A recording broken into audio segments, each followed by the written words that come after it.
ఓ అవతార పురుషుడా, లోకమును కాకుండా నిన్ను అర్థం చేసుకునేలా, లోక సంకల్పమును కాకుండా నీ సంకల్పమును అర్థం చేసుకునేలా నన్ను మలుచు. శాశ్వత ప్రీతమ అవతార్ మెహర్ బాబా కీ జై. శాశ్వత ప్రియతమ అవతార్ మెహర్ బాబా కీ జై. అందరికీ జై మెహర్ బాబా అండి. శాశ్వత ప్రీతమ అవతార్ మెహర్ బాబా కీ జై. అందరికీ జై మెహర్ బాబా. అందరికీ జై మెహర్ బాబా. అవతార్ మెహర్ బాబా కీ జై. జై మెహర్ బాబా. ఓకేనండి, స్టార్ట్ చేద్దామండి. शाश्वत प्रीतम अवतार मेहर बाबा की जय. मजान से चुनो चरादम के बंदे मुकबल, कबूल कर दे जान हर सुकान के सुल्तान गुप. चुबिश नबी सुकान अहले दिल मगू के कतास, सुकान शनाज नाय दिल बरा कताएं जस. बंदे फिर मगोनम की जी जहलन बरहन, फिर माँ हर चकुना धई हनायत बाशन. ख्वाजा शमशुद्दीन मोहम्मद हाफिज शिराज. शाश्वत प्रियतम अवतार मेहर बाबा की जय. Befitting a fortunate slave carry out every command of the master without any question of why and what. About what you from the master does, never say it is wrong. Because, my dear, the fault lies in your own incapacity to understand him. I am slave of the master who has released me from the ignorance. Whatever my master does is of the highest benefit to all concerned. Khwaja Shamsuddin Mohammad Hafeez Siraj. अवतार मेहर बाबा की जय. శాశ్వత ప్రీతమ Avatar Meher Baba కీ జై. ఎందుకు ఏమిటి అను ప్రశ్నలు లేకుండా అదృష్టవంతుడైన బానిసవలే నీ గురు యొక్క ప్రతి ఆజ్ఞను పాలింపుము. గురువు నుండి నీవు వినదాన్ని ఎన్నడూ తప్పు అని అనకు. ఎందుకంటే గురువును అర్థం చేసుకునలేని నీ అసమర్థత అంది ఆ లోపమున్నది. అజ్ఞాన బంధము నుండి నన్ను విముక్తిని చేసిన నా గురువుకు నేను బానిసను. నా గురు ఏమి తత్సంబంధికులందరికీ అది అత్యంత ప్రయోజనకారి అవుతుంది. ख्वाजा शमशुद्दीन मोहम्मद हफीज सिराज. अवतार मेहर बाबा की जय.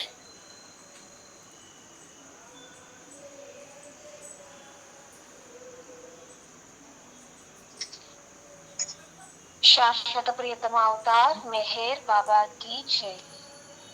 అందరికీ జై మెహర్ బాబా.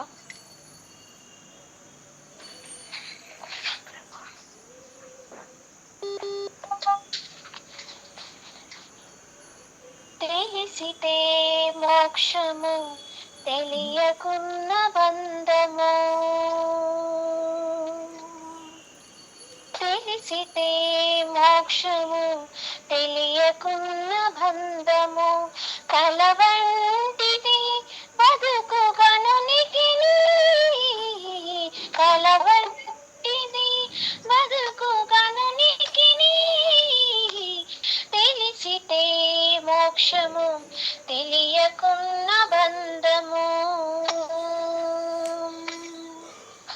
తెలిసితే మోక్షము తెలియకున్న బంధము. అనయము సుఖమేడది అవల దుఃఖమేడది, తనువుపై ఆశలేని తత్వమతికి. అనయము సుఖమేడది అవల దుఃఖమేడది, తనువుపై ఆశలేని తత్వమతికి.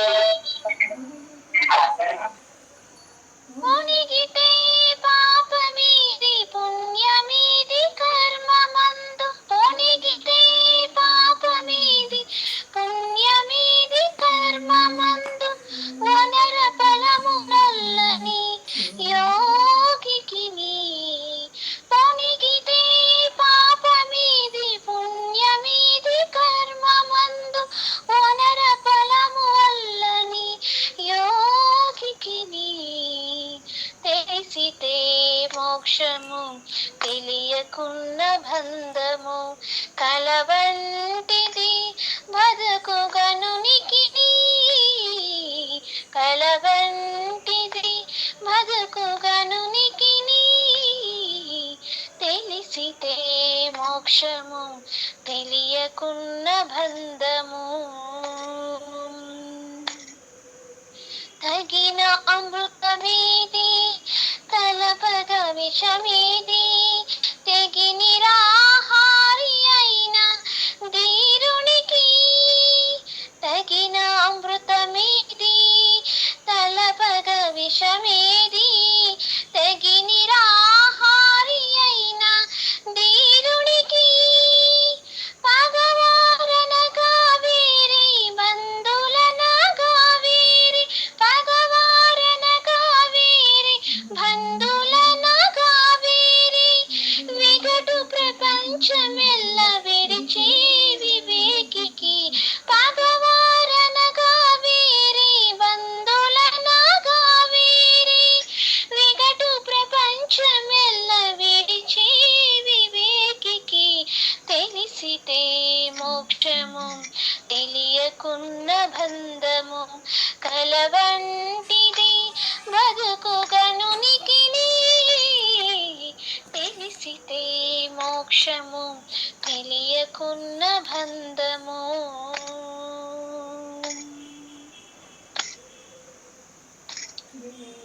వేవేల విధులందు వెరపేది మరపేది, దైవను నమ్మిన ఎట్టి ధన్యునికి. వేవేల విధులందు వెరపేది మరపేది, దైవమును నమ్మిన ఎట్టి ధన్యునికి. శ్రీ వెంకటేశ్వరుడు చిత్తములోనున్నవాడు, శ్రీ వెంకటేశ్వరుడు చిత్తములోనున్నవాడు. ఈవలేది ఆవలేది ఇతని దాసునికి. శ్రీ వెంకటేశ్వరుడు చిత్తములోనున్నవాడు, ఈవలేది ఆవలేది ఇతని దాసునికి. తెలిసితే మోక్షము తెలియకున్న బంధము, కలవంటిది బతుకు గనునికిని. తెలిసితే మోక్షము తెలియకున్న బంధము. తెలిసితే మోక్షము తెలియకున్న బంధము, కలవంటిది బతుకు గనునికిని. కలవంటిది బతుకు గనునికిని. కలవంటిది బతుకు గనునికిని.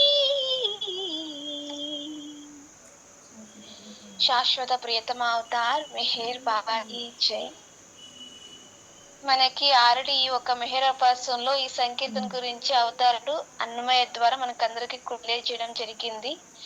కాకపోతే ఎందుకంటే మన షెడ్యూల్ ఉండేది మీకు ఎంతవరకు అర్థమైతే ఒక 2 సెకండ్ అయినా చెప్పండి అని అంటారు. కాబట్టి నేను ఒక 2 లైన్ చెప్పడానికి ప్రయత్నిస్తాను. ఇక్కడ మనకు అన్నమయ్య వచ్చేసి తెలిసితే మోక్షము తెలియకున్న బంధము, కలవంటిది బతుకు గనునికిని అంటున్నాడు. ఇక్కడ మనకి ఏదైతే ఒక మానవ జన్మ తీసుకున్నప్పుడు అవతార పురుషుడు చెప్తున్నాడో, నీ జీవిత గమ్యం ఇదిరా, నీ లక్ష్యం ఇదిరా, నువ్వు చేరుకోవాల్సింది ఇది, నీ జీవితానికి ఒక పరిపూర్ణమైన ఏదైతే రావాల్సి ఉంటుందో దానికి ఏదైనా నువ్వు చేయాలంటే అది మోక్షం అనేసి ఇక్కడ మనకి అవతారుడు మనకి అందరికి కూడా చెప్తున్నాడు అనమాట. అదే విషయాన్ని ఇక్కడ అన్నమయ్య కూడా తెలిసితే మోక్షము తెలియకున్న బంధం అంటున్నాడు.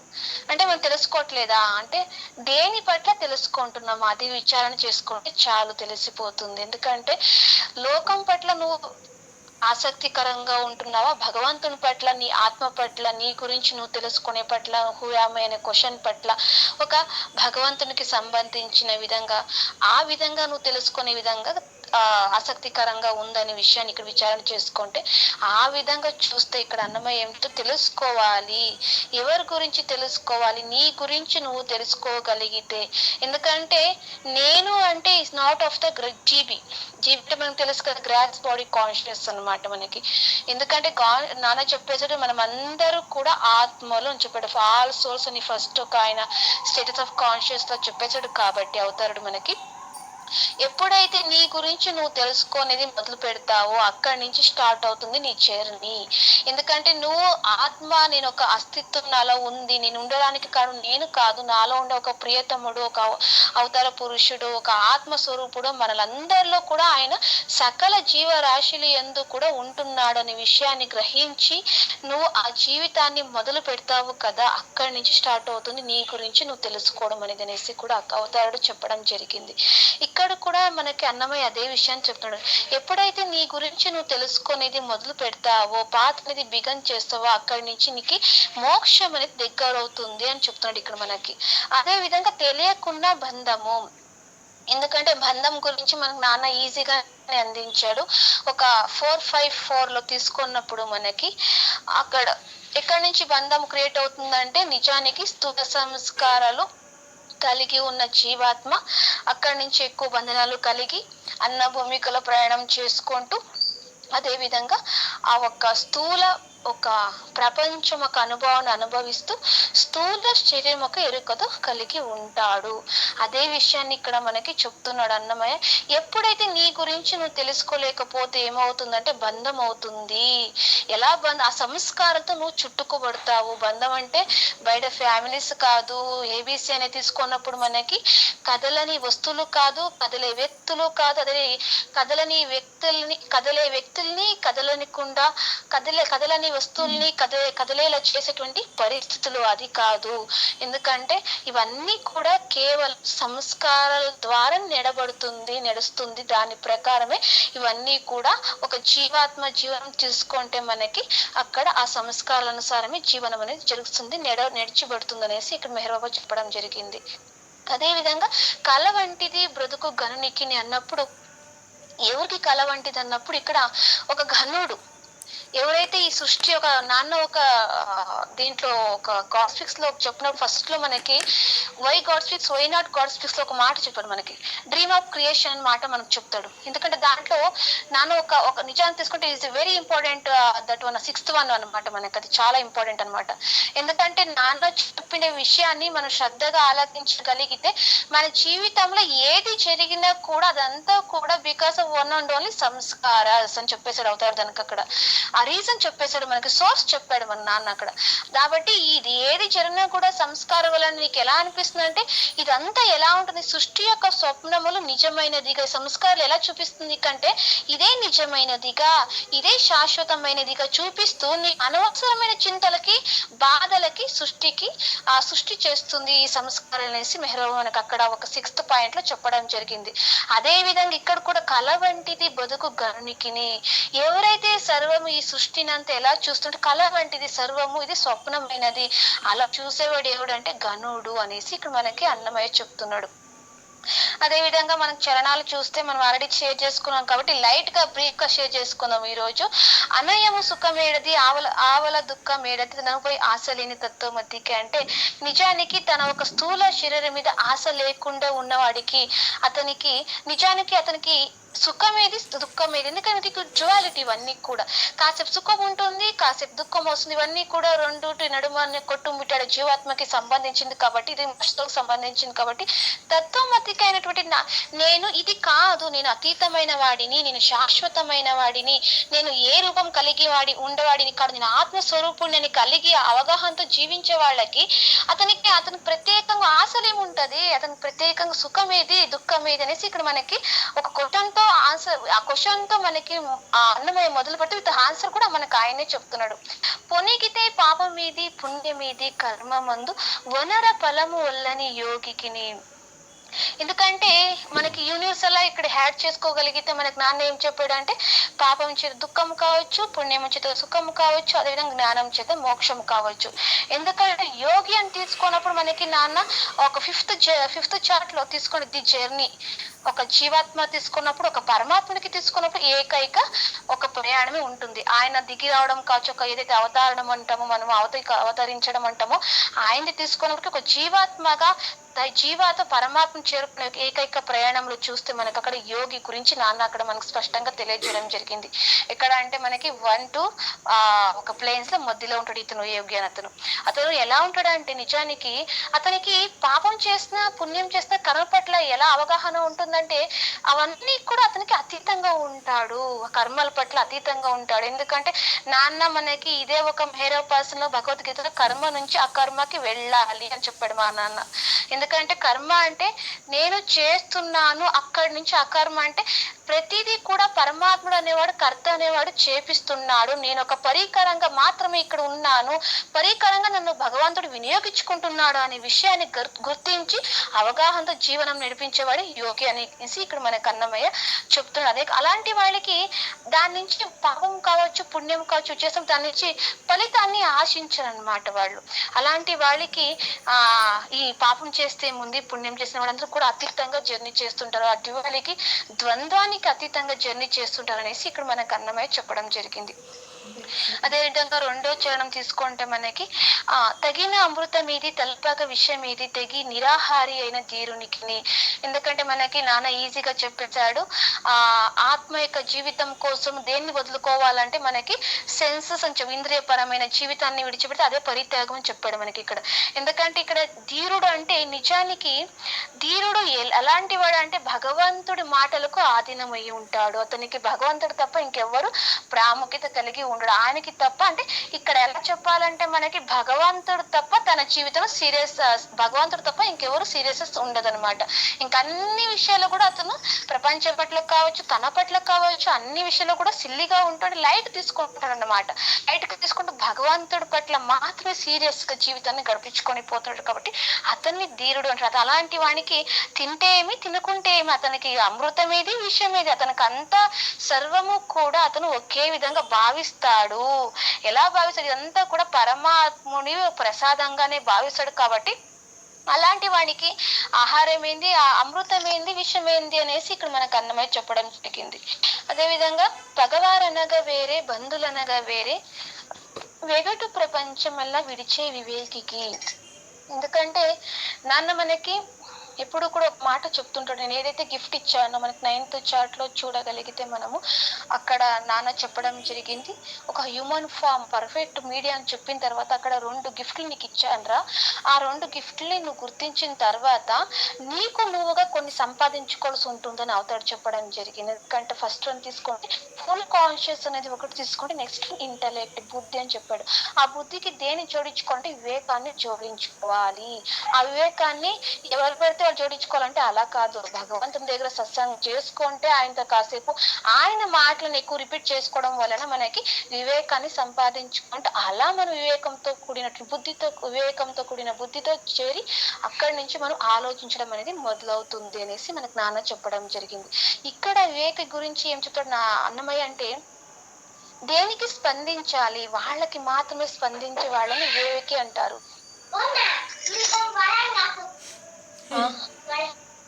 ನೀನೇ ಹಾಕ್ಸ್ಕೊಂಡಂಗ್ ಬರಲ್ಲ ಎಡಿಟ್ ಅನ್ನಮಯ್ಯ ಇದನ್ನ ಅಲ್ಲ ಬರಲ್ಲ ನಂಗೆ ಅಲ್ಗೋಯ್ತು ಅವ್ರ ಅಜ್ಜಿ ಮನೆ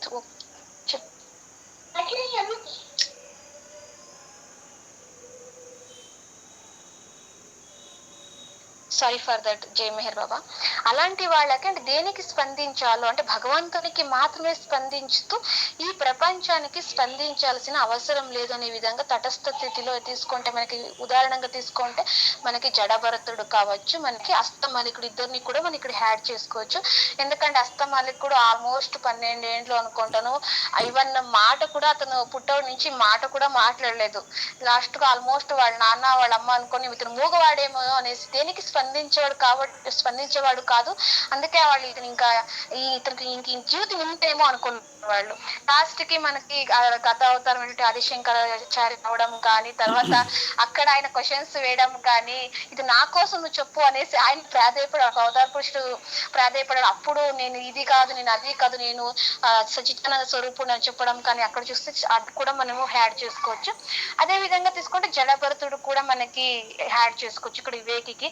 అలాంటి వాళ్ళకి అతనికి పగవారంటూ ఒక బంధువులుగా అంటే ఏముంటుంది? ఎందుకంటే మామూలుగా మనం ప్రాపంచికగా ఒక ఆర్డినరీ సోల్ గా తీసుకుంటే మన తగ్గట్టుగా నాకు నచ్చే విధంగా మాట్లాడితే నాకు బంధువులు, నాకు విరుద్ధంగా మాట్లాడితే మనకి వాళ్ళు పగ, అంటే నాకు వాళ్ళు పగవాళ్ళు, అంటే నాకు ఒక ఎనిమి టైప్ గా చూస్తాను అనమాట. అంటే ప్రతిదీ కూడా మనకి వ్యత్యాసంతో కూడినటువంటి ఆ సంస్కారాలు పని చేస్తూనే ఉంటాయి మనకి.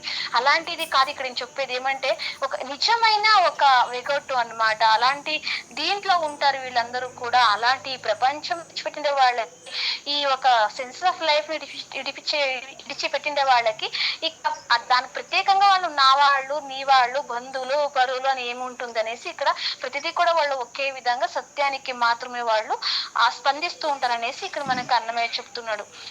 అదేవిధంగా లాస్ట్ వన్ చూస్తే మనకి వేవేల విధులందు వెరపేది మరపేది దైవమును నమ్మిన ఎట్టి ధన్యునికి అన్నప్పుడు ఇక్కడ మనకి, ఎందుకంటే వివిధ రకాలైన పనులు చేస్తుంటాం ప్రతి ఒక్క జీవాత్మలో చూసుకుంటే మనకి వాళ్ళ సంస్కారం అనుసారము భగవంతుడు అనేవాడు ఆయన సంకల్పం మేరకు ఆయా సంస్కారాల అనుసారము ప్రతి ఒక్క వాళ్ళ కర్మానుసారంగా ఒక్కొక్క పని వాళ్ళు చేస్తుంటారు. కానీ ఇలా చేసేటప్పుడు నిజానికి ఆ ఒక ధన్యుడు ఎవరైతే ఉంటాడో భగవంతునికి ఆధీనమై ఉంటాడు కదా, అతనికి నిజానికి ఆ భయం ఏంటి మరుపేంటి అనేది ఏమి ఉండదు అతనికి. ఎందుకంటే సాధారణంగా బయట చేసే వాళ్ళకి ఆర్డినరీ సోల్ తీసుకున్నప్పుడు నాన్న చెప్పినట్లు ఆర్డినరీ సోల్ తీసుకుంటే ఎలా ఉంటుందంటే భయంగా ఉంటుంది. ఏదైనా పని చేస్తే దాని నుంచి ఆశించి ఉంటుంది అనమాట. దాని ఫలితం దాని అది ఎలా చేస్తాడో తెలియదు కానీ బట్ అది చేసేదానికన్నా ముందే అతను ఫలితాంశాన్ని ఆశిస్తుంటాడు అనమాట. అలాంటిది కాకుండా ఇక్కడ మనకి ప్రతిదీ కూడా భగవంతునితో అంటి పెట్టుకొని ఉండేవానికి, ప్రతిదీ కూడా భగవంతునికి తగులుకొని జర్నీ చేసేవానికి భయం ఏంటి మరపేంటి, ప్రతిదీ కూడా భగవంతుని మీద విశ్వాసంతో పాటు జర్నీ చేసినట్టు కాబట్టి అతనికి ఆ ఫలితంతో సంబంధమే లేదు అనేసి ఇక్కడ మనకు చెప్పడం జరిగింది. అదే విధంగా శ్రీ వెంకటేశ్వరుడు చిత్తములో నున్నవాడు ఈవలేది హావలేది ఇతని దాసునికి. ఎందుకంటే ఇక్కడ ఈ ఒక సంకీర్తనలో మొత్తానికి ఈ లాస్ట్ వన్ అనేది మనకు చాలా ఇంపార్టెంట్. ఎందుకంటే ఆ ఒక చిత్తములో అంటాడు ఇక్కడ మనకు అన్నమయ్య. ఎందుకంటే మనం కూడా కొన్ని ఒక స్టేజ్ లో ఓకే, ఒక స్టేజ్ వరకు అయితే ఓకేరా అక్కడ ఇక్కడ అనేది ఓకే, బట్ ఎంతవరకు అయితే అంతవరకు అయితే నువ్వు నీలో ఉండే నీ విలువడిని గుర్తించుకోనంత వరకు కూడా నువ్వు నీలో ఉండే విలువడిని గుర్తించుకోవాలి అంటాడు అవుతాడు. ఓకే, ఫస్ట్ లో స్టేజ్ లో ఓకే అక్కడికి వెళ్ళాలి ఇక్కడికి ఓకే బాగుంటుంది, బట్ అది నీకు ఒక ఎలా ఉండదు గ్రాడ్యుయేట్ గా నువ్వు అది పెంపొందించుకోవాలి అని అవుతాడు కోరుకుంటాడు అనమాట. మనకందరికి కూడా ఇక్కడ కూడా శ్రీ వెంకటేశ్వరుడు చిత్తములో నున్నవాడు ఈవలేది ఆవలేది ఇతని దాసునికి అన్నప్పుడు ఆ వెంకటేశ్వరుడు ఎక్కడ ఉంటాడంటే నిజానికి ఆత్మ యొక్క లక్షణమైనటువంటి అనంతమైన అస్తిత్వం కావచ్చు, అనంతమైన జ్ఞానం కావచ్చు, అనంతమైన ఆనందం కావచ్చు. అలా తీసుకున్నప్పుడు మనకి చిత్తం అంటే అనంతమైన జ్ఞానంలో ఎల్లప్పుడూ కూడా అలాంటి జ్ఞానంలో ఉండేవాడు. అతనికి అలాంటి ఒక దాసునికి ఇక్కడ ఉండేది ఏంటి అక్కడ ఉండేది ఏంటి, ఆయనకి ఎక్కడుంటే ఏముంటుంది పరమాత్మతో ఒక సంబంధంతో ఉంటాడు కాబట్టి అతనికి వ్యత్యాసం అంటే ఏముండదు. ప్రతిదీ కూడా ఆ భగవంతునితో కనెక్ట్ చేసుకుంటూ వెళ్తుంటాడు. కాబట్టి ఈ దాసుడు అన్నప్పుడు చాలా వరకు అన్నమయ్య సంకీర్తనలు చూస్తే ఎక్కువ హరిదాసులు కావచ్చు, మాయ కావచ్చు, ఇవన్నీ కూడా ఎక్కువ ఒక సంకీర్తనలో యూజ్ చేయడం జరుగుతుంది. ఇక దాసుడు అంటే వశం అయిపోయిన వాడు అనమాట. వశం అయిపోవడం అంటే ఏంటంటే ఒక దానికి పూర్తిగా సంపూర్ణంగా వశమైపోవడం అనమాట. ఇక్కడ చూస్తే హరిదాసులను తీసుకుంటే మనకి ఇక్కడ భగవంతునికి వశమైపోయి ఉంటాడు. ఇతనికంటూ ఎలాంటి సంకల్పం అంటూ ఏమీ ఉండదు. పరమాత్మ సంకల్పం మేరకు అతని సంకల్పము ఇతని యొక్క సంకల్పం కూడా, ఇతనికంటూ ఇష్టాలు అయిష్టాలు ఏమి ఉండవు అన్నమాట. ప్రతిదీ కూడా ఆయన మీద డిపెండెన్సీ అయిపోతాడు భగవంతుని మీద. అలాంటి వాళ్ళని దాసులను చెప్తూ ఇక్కడ మనకి అన్నమయ్య ఈ ఒక్క సంకీర్తనలో మనకి ఒక 7 ఒక సమ్ సోల్స్ గురించి యోగి తీసుకుంటే మనకు సమ్ సోల్స్ వస్తాడు. అదే విధంగా సమ్ సోల్స్ గురించి ఫ్యూ సోల్స్ గురించి చెప్పుతూ ఇలా నువ్వు జర్నీ చేసుకోగలిగితే, ఇలా నువ్వు తెలుసుకోగలిగితే, ఇలా నువ్వు జీవించగలిగితే, ఇలా నువ్వు జ్ఞానాన్ని సంపాదించుకోగలిగితే, ఇలా నువ్వు నిశ్చల స్థితిలో ఉండగలిగితే, ఇలా నువ్వు ఒక విధంగా జీవితాన్ని నేను కోరుకునే విధంగా జీవితాన్ని గడపగలిగితే నీకు కూడా మోక్షం అనేది దగ్గరలోనే ఉందిరా అనేసి విషయాలు కూడా మనకి మెహర్ బాబా అన్నమయ్య ద్వారా చెప్తున్నాడు అనిపించింది నాకు. సో ఇంతవరకు అయితే నాకు నాన్న కనెక్ట్ చేశాడు. సో శాశ్వత ప్రియతమ అవతార్ మెహర్ బాబాకి జై. ఇంతవరకు మీనాక్షి షేర్ చేసినటువంటి అన్నమయ్య ఆధ్యాత్మిక సంకీర్తన. తెలిసితే మోక్షము, తెలియకున్న బంధము, కలవంటిది బతుకు గనునికిని. ఎందుకంటే మనకి అవుతాడు ఈ ప్రయాణంలో మొదటి నుంచి చెబుతున్నటువంటి కాన్షియస్నెస్ని ఒక్కసారి ఆ కాన్షియస్నెస్ని కాస్త తెలుగులో ట్రాన్స్లేట్ చేసుకుంటే అది వివిధ సందర్భాలను బట్టి మనము ఆ పదాలని ఆపాదించుకోవాల్సి వస్తుంది.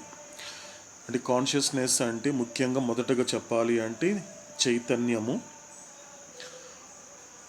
తర్వాత ఎరుక, తర్వాత స్పృహ, ఆ తర్వాత తెలుసుకోవడం. అంటే ప్రపంచంలో సాధారణంగా మాటల సందర్భంలో మాట్లాడుతున్నప్పుడు వాడుక భాషలో ఈ యొక్క చైతన్యము అంటే ఈ కాన్షియస్నెస్ అనేటువంటిది వివిధ సందర్భాల బట్టి మారిపోతూ ఉంటుంది. ఎందుకంటే కాన్షియస్నెస్ అనేటువంటిది ముఖ్యంగా చైతన్యం అనేది వచ్చినప్పటికీ ఎరుక అనేటువంటిది అన్నమయ్య లాంటి వాళ్ళు ఎక్కువగా దానిని వాడడం జరిగింది ఆ పదాన్ని. మూడో తీసుకుంటే ప్రపంచంలో వాడేటువంటి పదము స్పృహ అంటారు. అంటే స్పృహ అంటే ఇప్పుడు మెడికల్ లాంగ్వేజ్లో తెలియాలి అంటే ఒక పేషెంట్ కాన్షియస్ లేదండి అంటారు. ఆ పేషెంట్కి కాన్షియస్ లేదండి, ఇంకా కాన్షియస్నెస్ రాలేదు అంటే అర్థం ఏంటి అంటే అతనికి చైతన్యం లేదు, ఎరుక లేదు, అతను తెలుసుకోవటం లేదని కాదు, స్పృహ లేదని అర్థం. అంటే ఈ కాన్షియస్నెస్ అనేటువంటి పదము సాధారణంగా వాడుక భాషలో చూస్తే మాత్రము ఆ సందర్భాన్ని బట్టి మారుతూ ఉంటుంది. కాబట్టి ఈ కాన్షియస్నెస్ అనేటువంటిది చైతన్యము, ఎరుక, స్పృహ, ఇంకా చివరిగా తీసుకుంటే తెలుసుకోవడం కూడా వస్తుంది. ఎందుకంటే అదే తెలుసుకోవడం అనే పదాన్ని అన్నమయ్య చాలా సందర్భాలలో తన సంకీర్తనల్లో వాడడం జరిగింది. కాబట్టి ఏమంటున్నాడు పల్లవిలో అన్నమయ్య అంటే తెలిసితే అంటే తెలిసితే మోక్షము. మోక్షం ఎలా వస్తుంది? తెలుసుకుంటే మోక్షం వస్తుంది. ఒకవేళ తెలుసుకోలేదు అంటే ఏమవుతుంది? ఏంటి నష్టము? బంధమే. జీవుడికి ఉండేటువంటి ఒక అత్యధికమైనటువంటి అంటే ఒక స్థాయిలో వచ్చే నష్టం ఏదైనా ఉంది ఒక మానవుడికి అంటే ఈ పునర్జన్మ ద్వారా వచ్చేటువంటి నష్టం ఏంటి అంటే బంధమే. కాబట్టి తెలుసుకుంటే నీకు కలిగే ప్రయోజనం ఏంటి? హయ్యెస్ట్ బెనిఫిట్ ఏంటి? మోక్షము. తెలియకపోతే ఏం జరుగుతుంది అన్నప్పుడు మళ్ళీ బంధమే, మళ్ళీ అంతే. ఆల్రెడీ బంధంలో ఉన్నావు కాబట్టి ఆ బంధం అనేటువంటిది అంటే ఆ బంధం నుండి నువ్వు విముక్తి కలగకుండా స్వేచ్ఛని పొందనంత వరకు ఆ బంధం అనేటువంటిది అలాగే ఉంటుంది. కాబట్టి ఆ బంధం అనేది కొనసాగించేటువంటి ప్రక్రియలో భాగంగా మళ్ళీ నిన్ను పలకరించేది పునర్జన్మ. కాబట్టి రీఇన్కార్నేషన్ అనేటువంటిది జరుగుతుంది. కాబట్టి రెండు మాటలను చెప్పేశాడు మొత్తం ఆధ్యాత్మికతని అన్నమయ్య. తెలిసితే, కానీ ఏం తెలుసుకోవాలి?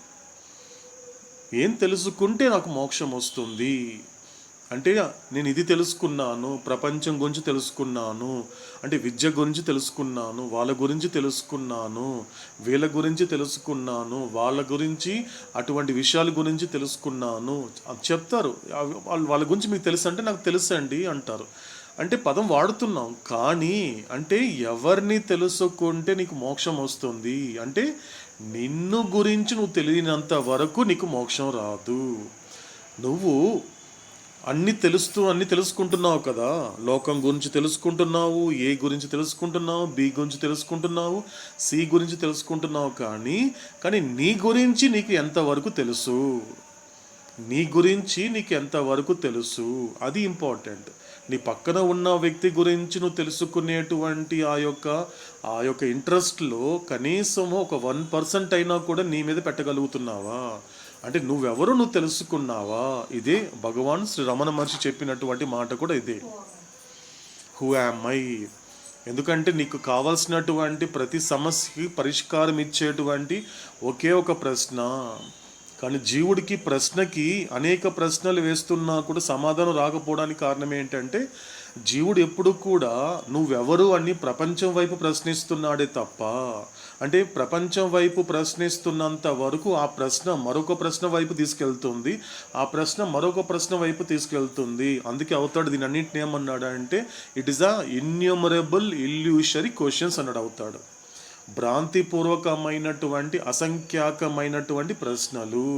కాబట్టి నువ్వెవరు అని ప్రశ్నించకుండా, కాబట్టి ఒక్కసారి నేనెవరు అని ఒక్కసారి ప్రశ్నించుకోగలిగితే నీకు రావాల్సినటువంటి సమాధానం అనేది ఖచ్చితంగా దొరుకుతుంది అంటాడు మనకి భగవాన్ శ్రీ రమణ మహర్షి. కాబట్టి అవతాడు చెప్పిన మాట కూడా అదే. ఎందుకంటే నువ్వెవరో నువ్వు తెలియాలి కదా. నేనెవరో నీకు తెలియాలి అంటే మొదట నువ్వెవరో నీకు తెలియాలి. కాబట్టి నువ్వెవరో నీకు తెలిపేటువంటి ప్రక్రియలో భాగంగానే నేను కూర్చొని నేను మాట్లాడుతున్న మాటల్ని గాడ్ స్పీక్స్.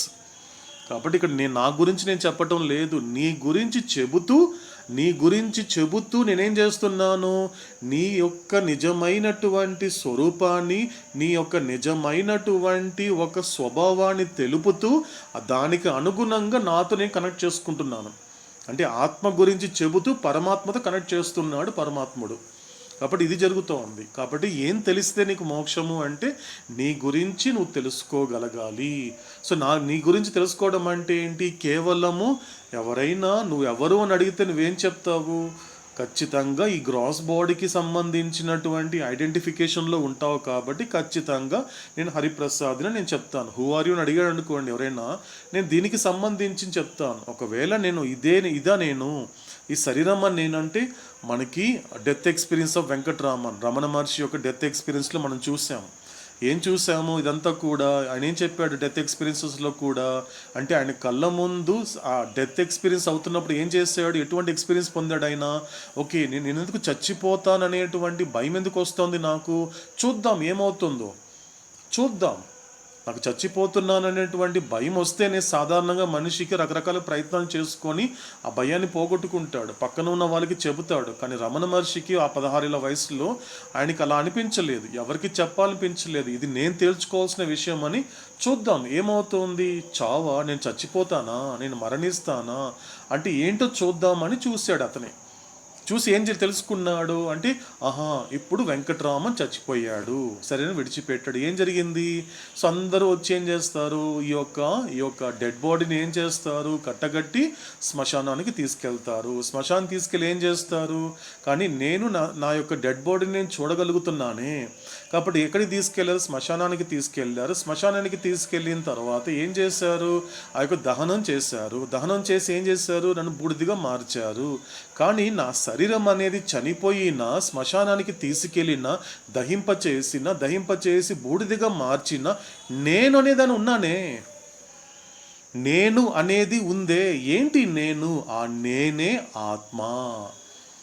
నేనేంటి ఇప్పుడు, ఇది తెలిసితే మోక్షం. వెంకటరాముని ఎలాగైతే ఆ 16 ఏట ఆ యొక్క మరణానుభవం ద్వారా తెలుసుకున్నాడో తానెవరో, ఇక్కడ కూడా అన్నమయ్య అదే చెప్తున్నాడు. ఇక్కడ మన ఎదురుగుండా కూర్చున్నటువంటి అవతార పురుషుడు కూడా అదే చెప్పాలని ప్రయత్నిస్తున్నాడు.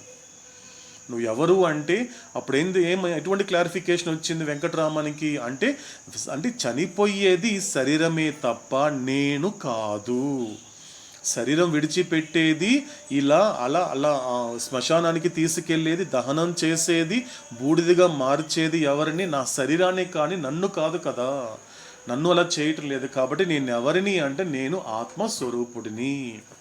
అంటే ఆత్మస్వరూపుడిని అని తెలిసిన తర్వాత ఏం జరుగుతుంది, క్లియర్గా ఏం చెప్పాడు అవుతాడు స్పష్టంగా అన్నప్పుడు, సో నేను ఆత్మస్వరూపుడిని.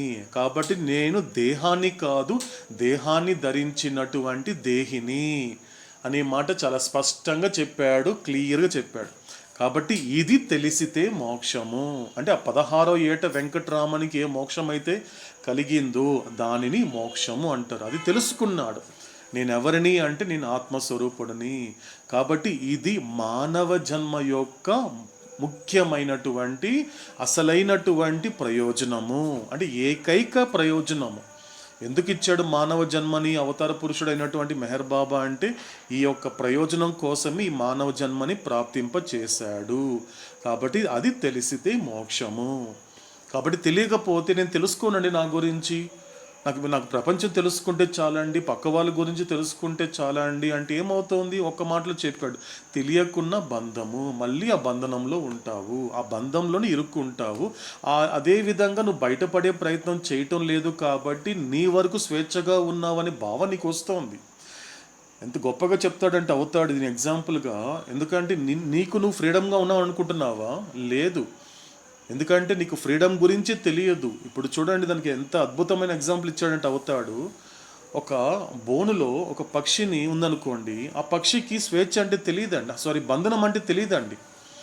ఆ యొక్క బోన్లో ఉంటూనే అదే స్వేచ్ఛ అనుకుంటోంది, కానీ దానికి సంబంధించినటువంటి బంధనం అని తెలియదు.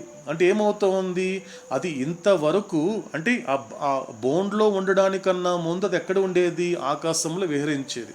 సో అంటే ఆకాశంలో విహరించేటువంటి ఆ పక్షిని తీసుకొచ్చి ఎప్పుడైతే బోన్లో పెట్టిన తర్వాత స్వేచ్ఛ యొక్క ఇంపార్టెంట్ గొప్పతనం తెలుసుకుంది, గుర్తించగలిగింది ఫస్ట్ ఆఫ్ ఆల్. అంటే ఎటువంటి వాడివి? పరమాత్మలో హాయిగా ఉన్నటువంటి నువ్వు, పరమాత్మగా హాయిగా ఉన్నటువంటి నువ్వు ఎప్పుడైతే దేహంలో పడిన తర్వాత నీకేం తెలుస్తోంది? ఆ స్వేచ్ఛ గురించి నీకు తెలియదు.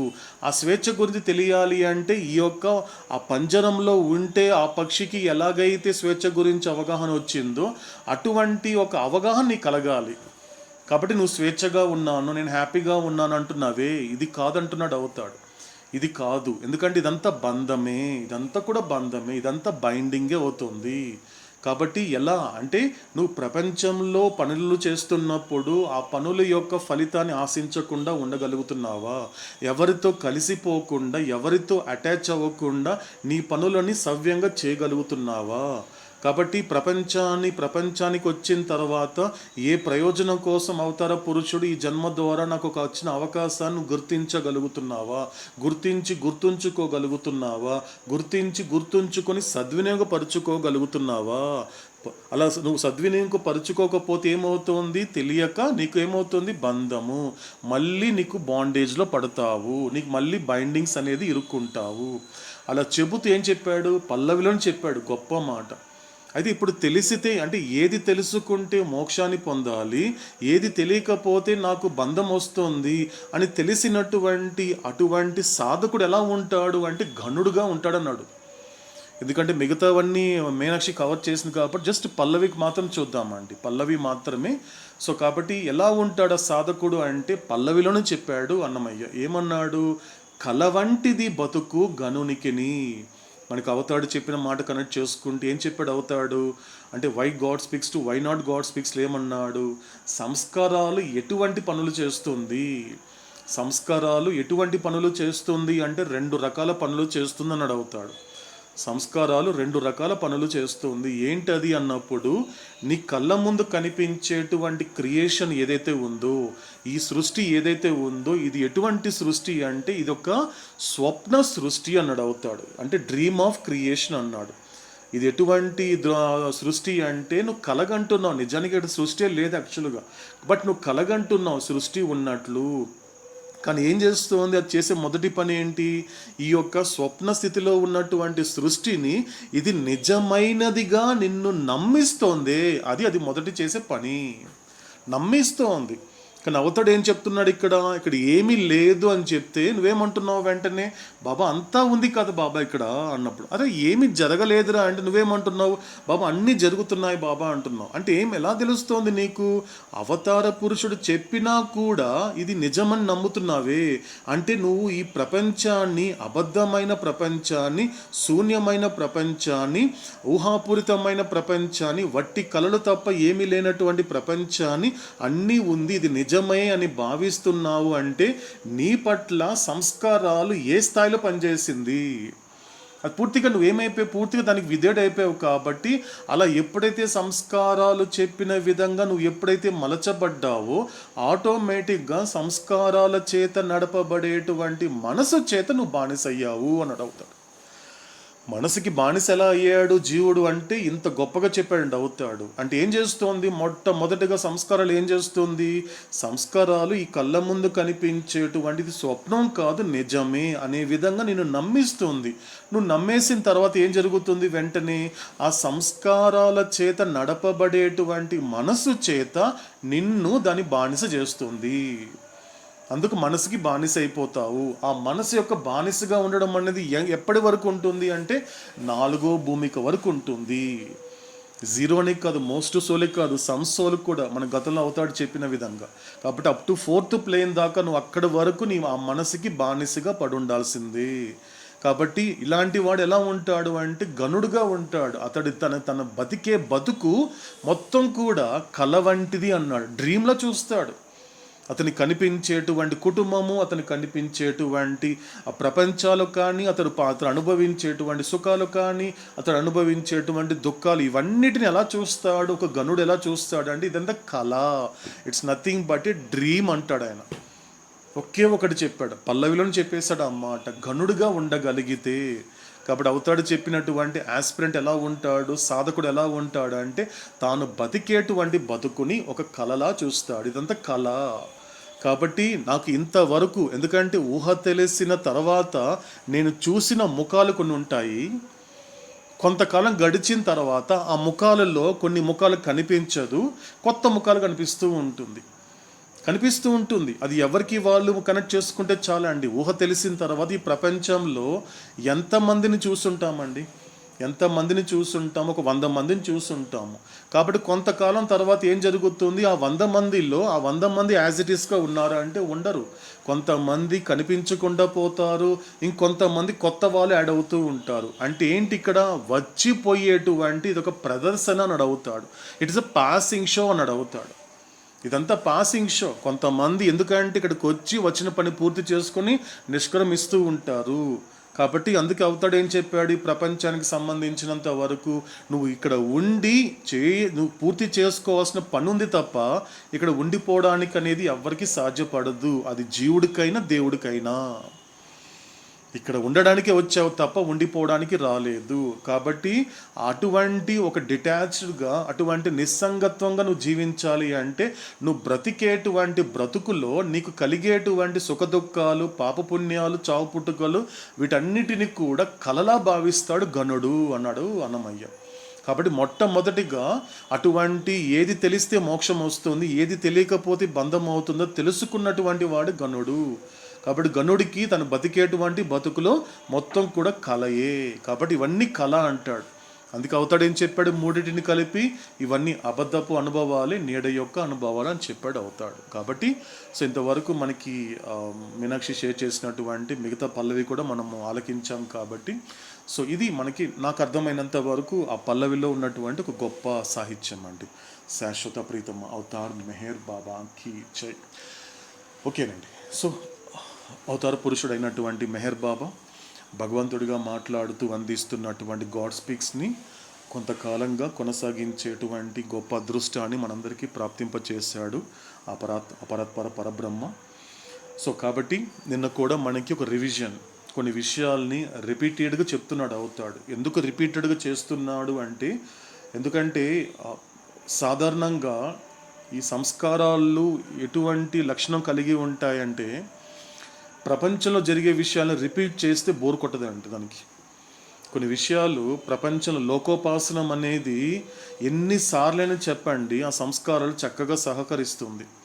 ఒకరిని క్రిటిసైజ్ చేయడం కావచ్చు, ఇంకొకరి గురించి చెడుగా మాట్లాడడం కావచ్చు, లేకపోతే ఇంకొకరి మీద ఫిర్యాదులు చేయడం కావచ్చు, లేకపోతే ఒక బ్యాక్ బైటింగ్ చేయడం కావచ్చు. ఇందులో ఎక్కడ కూడా అది ఫెడప్ అవ్వదు.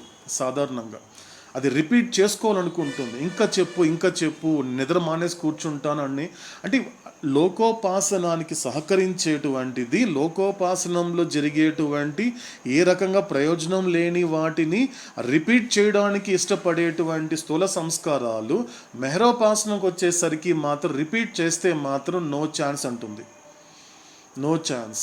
ఎందుకు అంటే లోకోపాసనంలో ప్రశ్నించినటువంటి సంస్కారాలు మెహరోపాసనానికి వచ్చేసరికి మాత్రం ఖచ్చితంగా అది ప్రశ్నిస్తుంది. అందుకే అవతాడు ముందుగా చెప్పేశాడు మనకి, అవతాడు పురుషుడు మాట్లాడడానికన్నా ముందు ఈ గాడ్ స్పీక్స్ యొక్క గొప్పతనాన్ని ఆ సాక్షాత్ అవతాడు పురుషుడు చెప్పింది.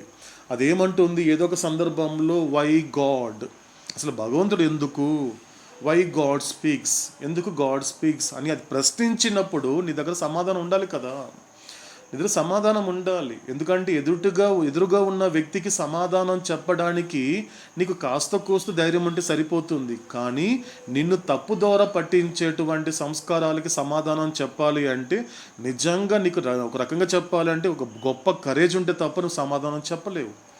ఎందుకంటే అది లోపల అటువంటి బలహీనతలకి లోబరిచినప్పుడు నువ్వు వెంటనే చెప్పగలగాలి. అది వై గాడ్ స్పీక్స్ అంటే వై నాట్ గాడ్ స్పీక్స్ అని నువ్వు చెప్పగలగాలి.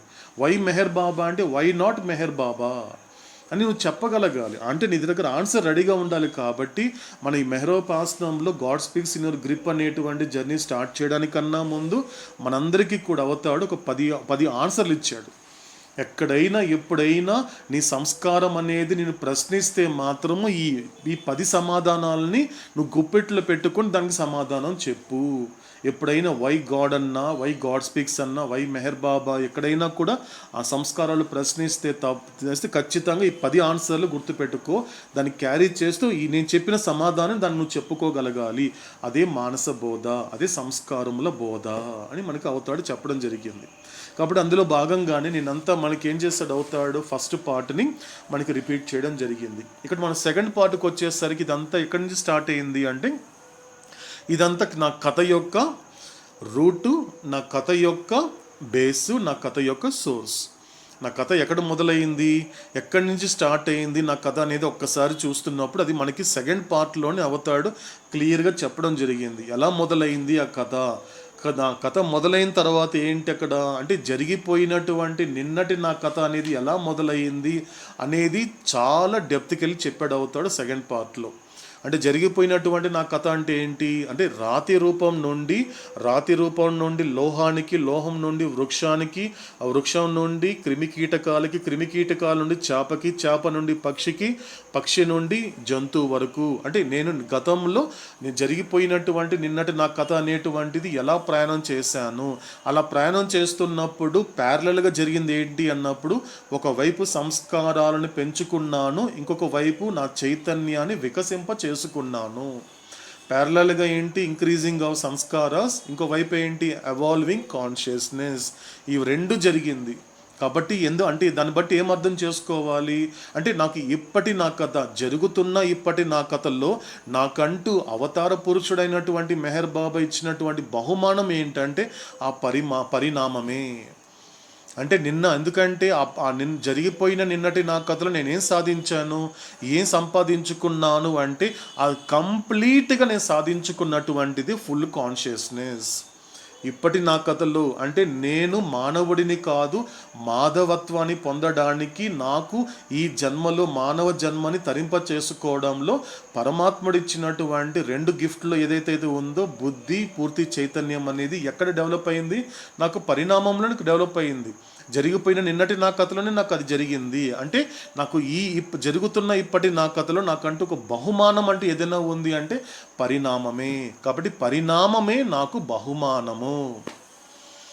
ఒక్కసారి తీసుకుంటే అలా తీసుకోగలిగితే కాబట్టి అది ఎలా బహుమానం అయిందనేది కూడా మనకు అవుతాడు స్పష్టంగా చెప్పడం జరిగింది ఆ సెకండ్ పార్ట్లో. కాబట్టి సెకండ్ పార్ట్లో మనకి అంటే కంక్లూడ్ చేస్తున్నప్పుడు 5 పాయింట్స్ చెప్పాడు అవుతాడు. ఎందుకంటే ఇవన్నీ రిపీట్ చేసుకోవాలండి. ఎవరికి వాళ్ళు విచారణ చేసుకోండి ఏముంది ఈ మానవ జన్మలు అంటే ఎక్కడో ఒక చోట లోకు చేసుకుంటాడండి. సాధారణంగా అవుతాడు అదే చెప్తూ ఉంటాడు, తక్కువ చేసుకుంటాడు మానవ జన్మని. ఏదో ఒక పరిస్థితులకి లోబడడం వల్ల, లేకపోతే అనుకుంది జరగకపోవడం వల్ల, ఒక డిప్రెస్ అవ్వడం వల్ల కావచ్చు, భయపడడం వల్ల కావచ్చు, బాధల వల్ల కావచ్చు, తన జన్మని తన జీవితాన్ని చాలా వరకు అధమంగా మార్చుకుంటుంటాడు మనిషి. అందుకే ఏమైపోతూ ఉంది చాలా తక్కువ చేసుకుంటున్నాడు. అందుకే అవతాడు మొదటి నుంచి నువ్వు సామాన్యుడు కాదురా నువ్వు, ఎందుకంటే నువ్వు సాధారణ వ్యక్తివి కాదు, నువ్వు సాధారణటువంటి కేవలం దేహానికి పరిమితమైన వాడివి కాదురా. ఈ మానవ జన్మలో ఈ మానవ రూపంలో ఒక అత్యద్భుతమైనటువంటి ఒక అద్భుతమే ఉందిరా. కాబట్టి ఏం చెప్పాడు మన గతంలో కూడా, నువ్వు నీ జీవితంలో అద్భుతాలు జరగాలని కోరుకోకు, నువ్వే అద్భుతంగా ఉండొచ్చరా అంటున్నాడు అవుతాడు. అంత గొప్పగా చెప్తాడండి అవుతాడు. అందుకే ఇంత ఇంత గొప్పగా చెప్తున్నాడు కాబట్టి అన్నమయ్యకి ఏంటి, హరిని వచనము అమోఘము నరులము మేమిది నమ్మితిమి, అలా ఎక్స్పీరియన్స్ కాగలగాలి. అది కేవలము అన్నమయ్యకి మాత్రమే కాకుండా అందరూ చెప్పుకోగలగాలి. అవతాడు మాట్లాడుతుంటే ఎంత అమోఘంగా ఉంటుంది, ఇలాంటి మాటల్ని కదా నమ్ముకొని బ్రతకాలి, ఆ బ్రతుకే కదా జీవితం వైపు తీసుకెళ్తుంది, అటువంటి జీవితాన్ని గడిపితే కదా నిజంగా నన్ను నేను తరింప చేసుకోగలుగుతాను, నన్ను నేను ఉద్ధరించుకోగలుగుతాను. కాబట్టి సెకండ్ పార్ట్కి వచ్చేసరికి ఏం చెప్పాడు అవుతాడు, సంక్షిప్తంగా చెప్తాడు మధ్య మధ్యలో, అది కూడా మనకి గుప్పెట్లు అందించాడు. 5 చెప్పాడు. సంక్షిప్తంగా ఏం చెప్పాడు, in short in human form. ఏం చెప్తున్నాడు, సంక్షిప్తంగా ఏం చెప్తున్నాడు, ఈ మానవ జన్మలో ఈ మానవ రూపంలో ఏముంటుంది, ఏం చెప్పాడు స్టార్టింగ్లో, ఈ యొక్క మానవ జన్మలో ఏం జరిగింది అన్నప్పుడు ఈ యొక్క ఆత్మ యొక్క చైతన్యం అనేటువంటిది పూర్తిగా అది డెవలప్ అవడం జరిగింది, వికసించడం అనేది జరిగింది. అంటే దాంతకు మించి వికసింప చేసుకోవాల్సినటువంటి అవసరం నీకు లేదు. రెండోది ఏంటి, ఈ యొక్క చైతన్యము యొక్క వికసించడం అనేటువంటిది ఇంకా పెరగాల్సిన అవసరం లేదు కాబట్టి అది ఆగిపోయింది. కాబట్టి థర్డ్ పాయింట్కి వచ్చేసరికి అంటున్నాడు, third point is most important అండి. ఎందుకంటే ఇంతకుముందు చెప్పినట్లు ఏ సమయంలో కూడా ఏ సందర్భంలో కూడా నీ జన్మని కానీ నీ దేహానికి కానీ నీకు ఇచ్చినటువంటి పుట్టుకని కానీ నీ చుట్టూ ఉన్న వాళ్ళని కానీ నిందించకూడదండి, ఎప్పుడు కూడా నిందించకూడదు. అదే అంటున్నాడు అవుతాడు. ఈ హ్యూమన్ ఫామ్ అనేది ఎటువంటిది అంటే, the human form is the highest and most sublime form evolved during the evolution of consciousness.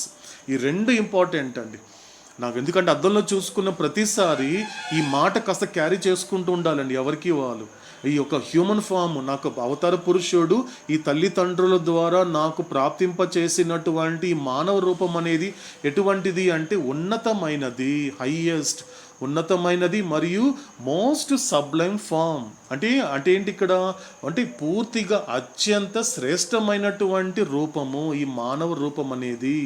కాబట్టి hence the human being consciousness is fully developed and the form molded and cast after ages and cycles is a most perfect form or medium. అవుతాడు ఏం చెప్పాడు మనకి ఇంతకు ముందు, form కన్నా అంటే దీనిని శరీరం అనే మాట కన్నా రూపం అనే మాట కన్నా అవతారుడు అనేక సందర్భాలలో మనం రిపీటెడ్గా చేసుకోవాల్సింది, ఎక్కువగా క్యారీ చేసుకోవాల్సింది ఏంటి అంటే ఇట్ ఈస్ ద మీడియం. చాలా గొప్ప పదం అండి. ఎందుకంటే దీని ఒక శరీరం శరీరం కన్నా ఇది ఒక శరీరము లేకపోతే రూపం అనే మాట కన్నా అవతారుడు ఈ శరీరానికి ఆయన పెట్టిన గొప్ప పదం ఏంటి అంటే మీడియం. ఇది ఒక మాధ్యమము. అంటే అర్థం ఏంటి, ఈ యొక్క మీడియం ద్వారా నువ్వు ఏదో గొప్పది పొందాలి, దీనితో ఉంటే సరిపోదు, దీని ద్వారా నువ్వు ఏదో పొందాలి. ఒక మీడియం ఇచ్చాడు. అందుకేం చెప్పాడు అవుతాడు మనకి, ఇదొక మీడియము, ఈ 3 శరీరాలు అనేది కూడా మీడియము. అదేవిధంగా మన ప్రపంచాలు చెప్పాడు అవుతాడు. ఈ 3 ప్రపంచాలు కూడా ఏం చెప్పాడండి అవుతాడు, ఈ 3 ప్రపంచాలు దాటుకొని పరమాత్మను పొందాలి అంటే ఈ ప్రపంచాలని ఎలా తీసుకోమన్నాడు అవుతాడు.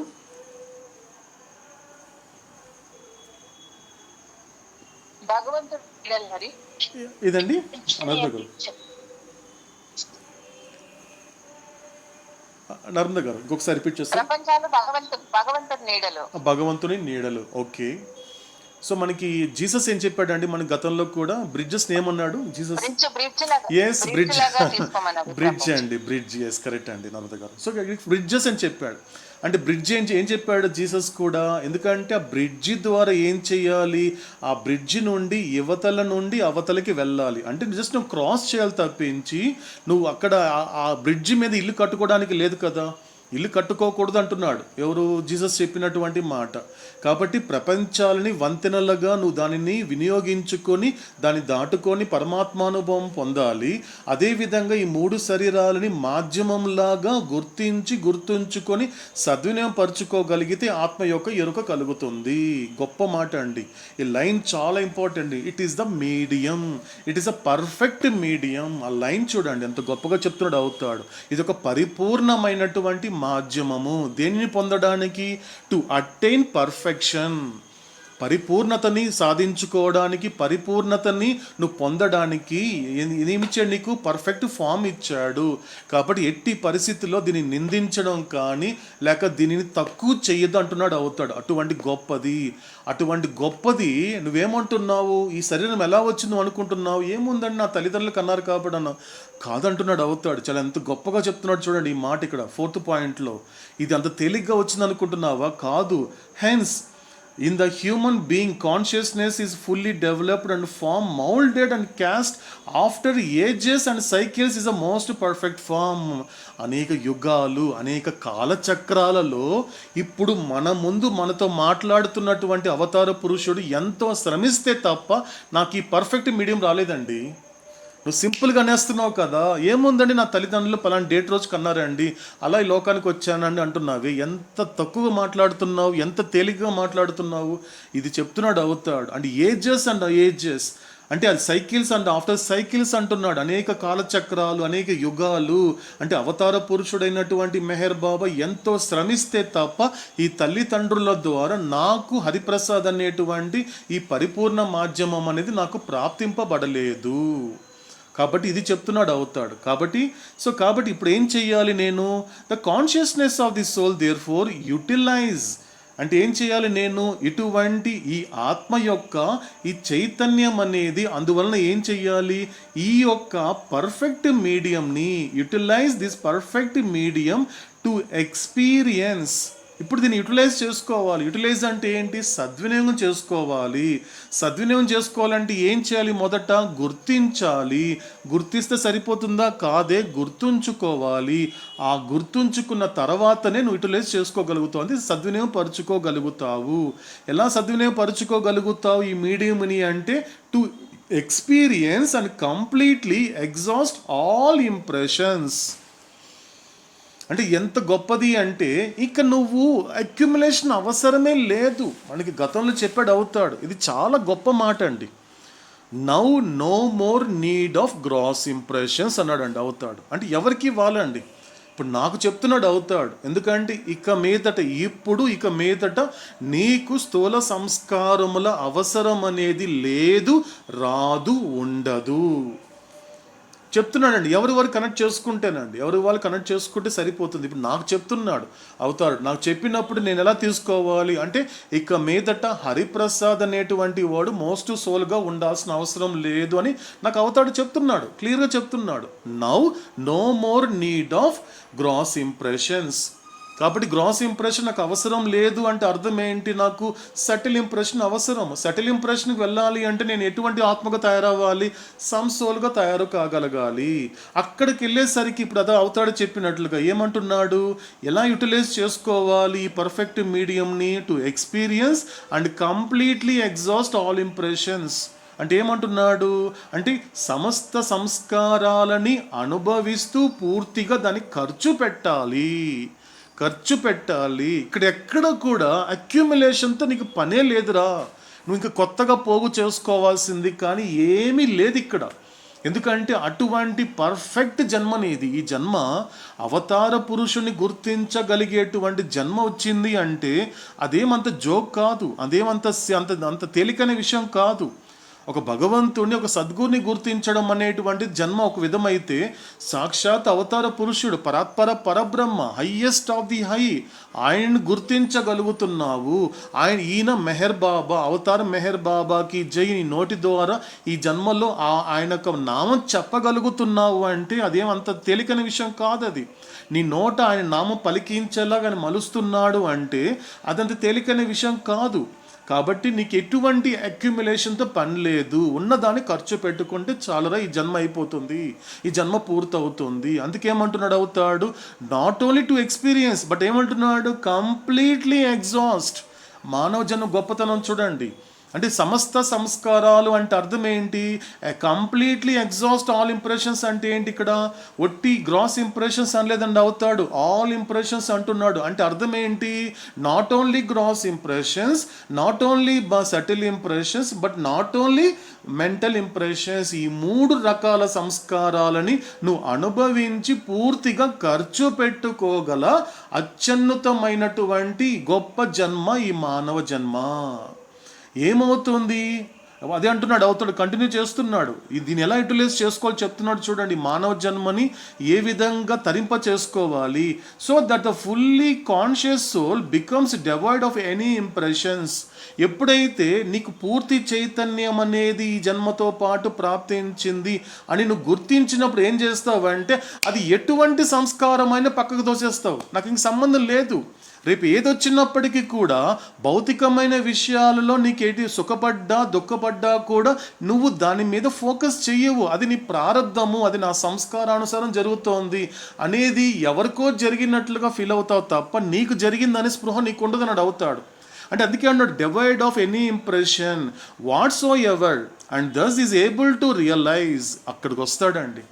ఎప్పుడైతే నువ్వు పూర్తిగా అంటే గ్రాస్ సటిల్ మెంట్ ఇంప్రెషన్స్ అనేటువంటి దానిని ఎక్స్పీరియన్స్ చేసి కంప్లీట్గా ఎగ్జాస్ట్ చేసుకోవడం వల్ల ఏమవుతోంది, అల్టిమేట్ స్టేజ్కి ఇప్పుడు వస్తున్నాడు, అవుతాడు. ఏం చెప్తున్నాడు? Thus is able to realize its own real eternal infinite state in the over soul.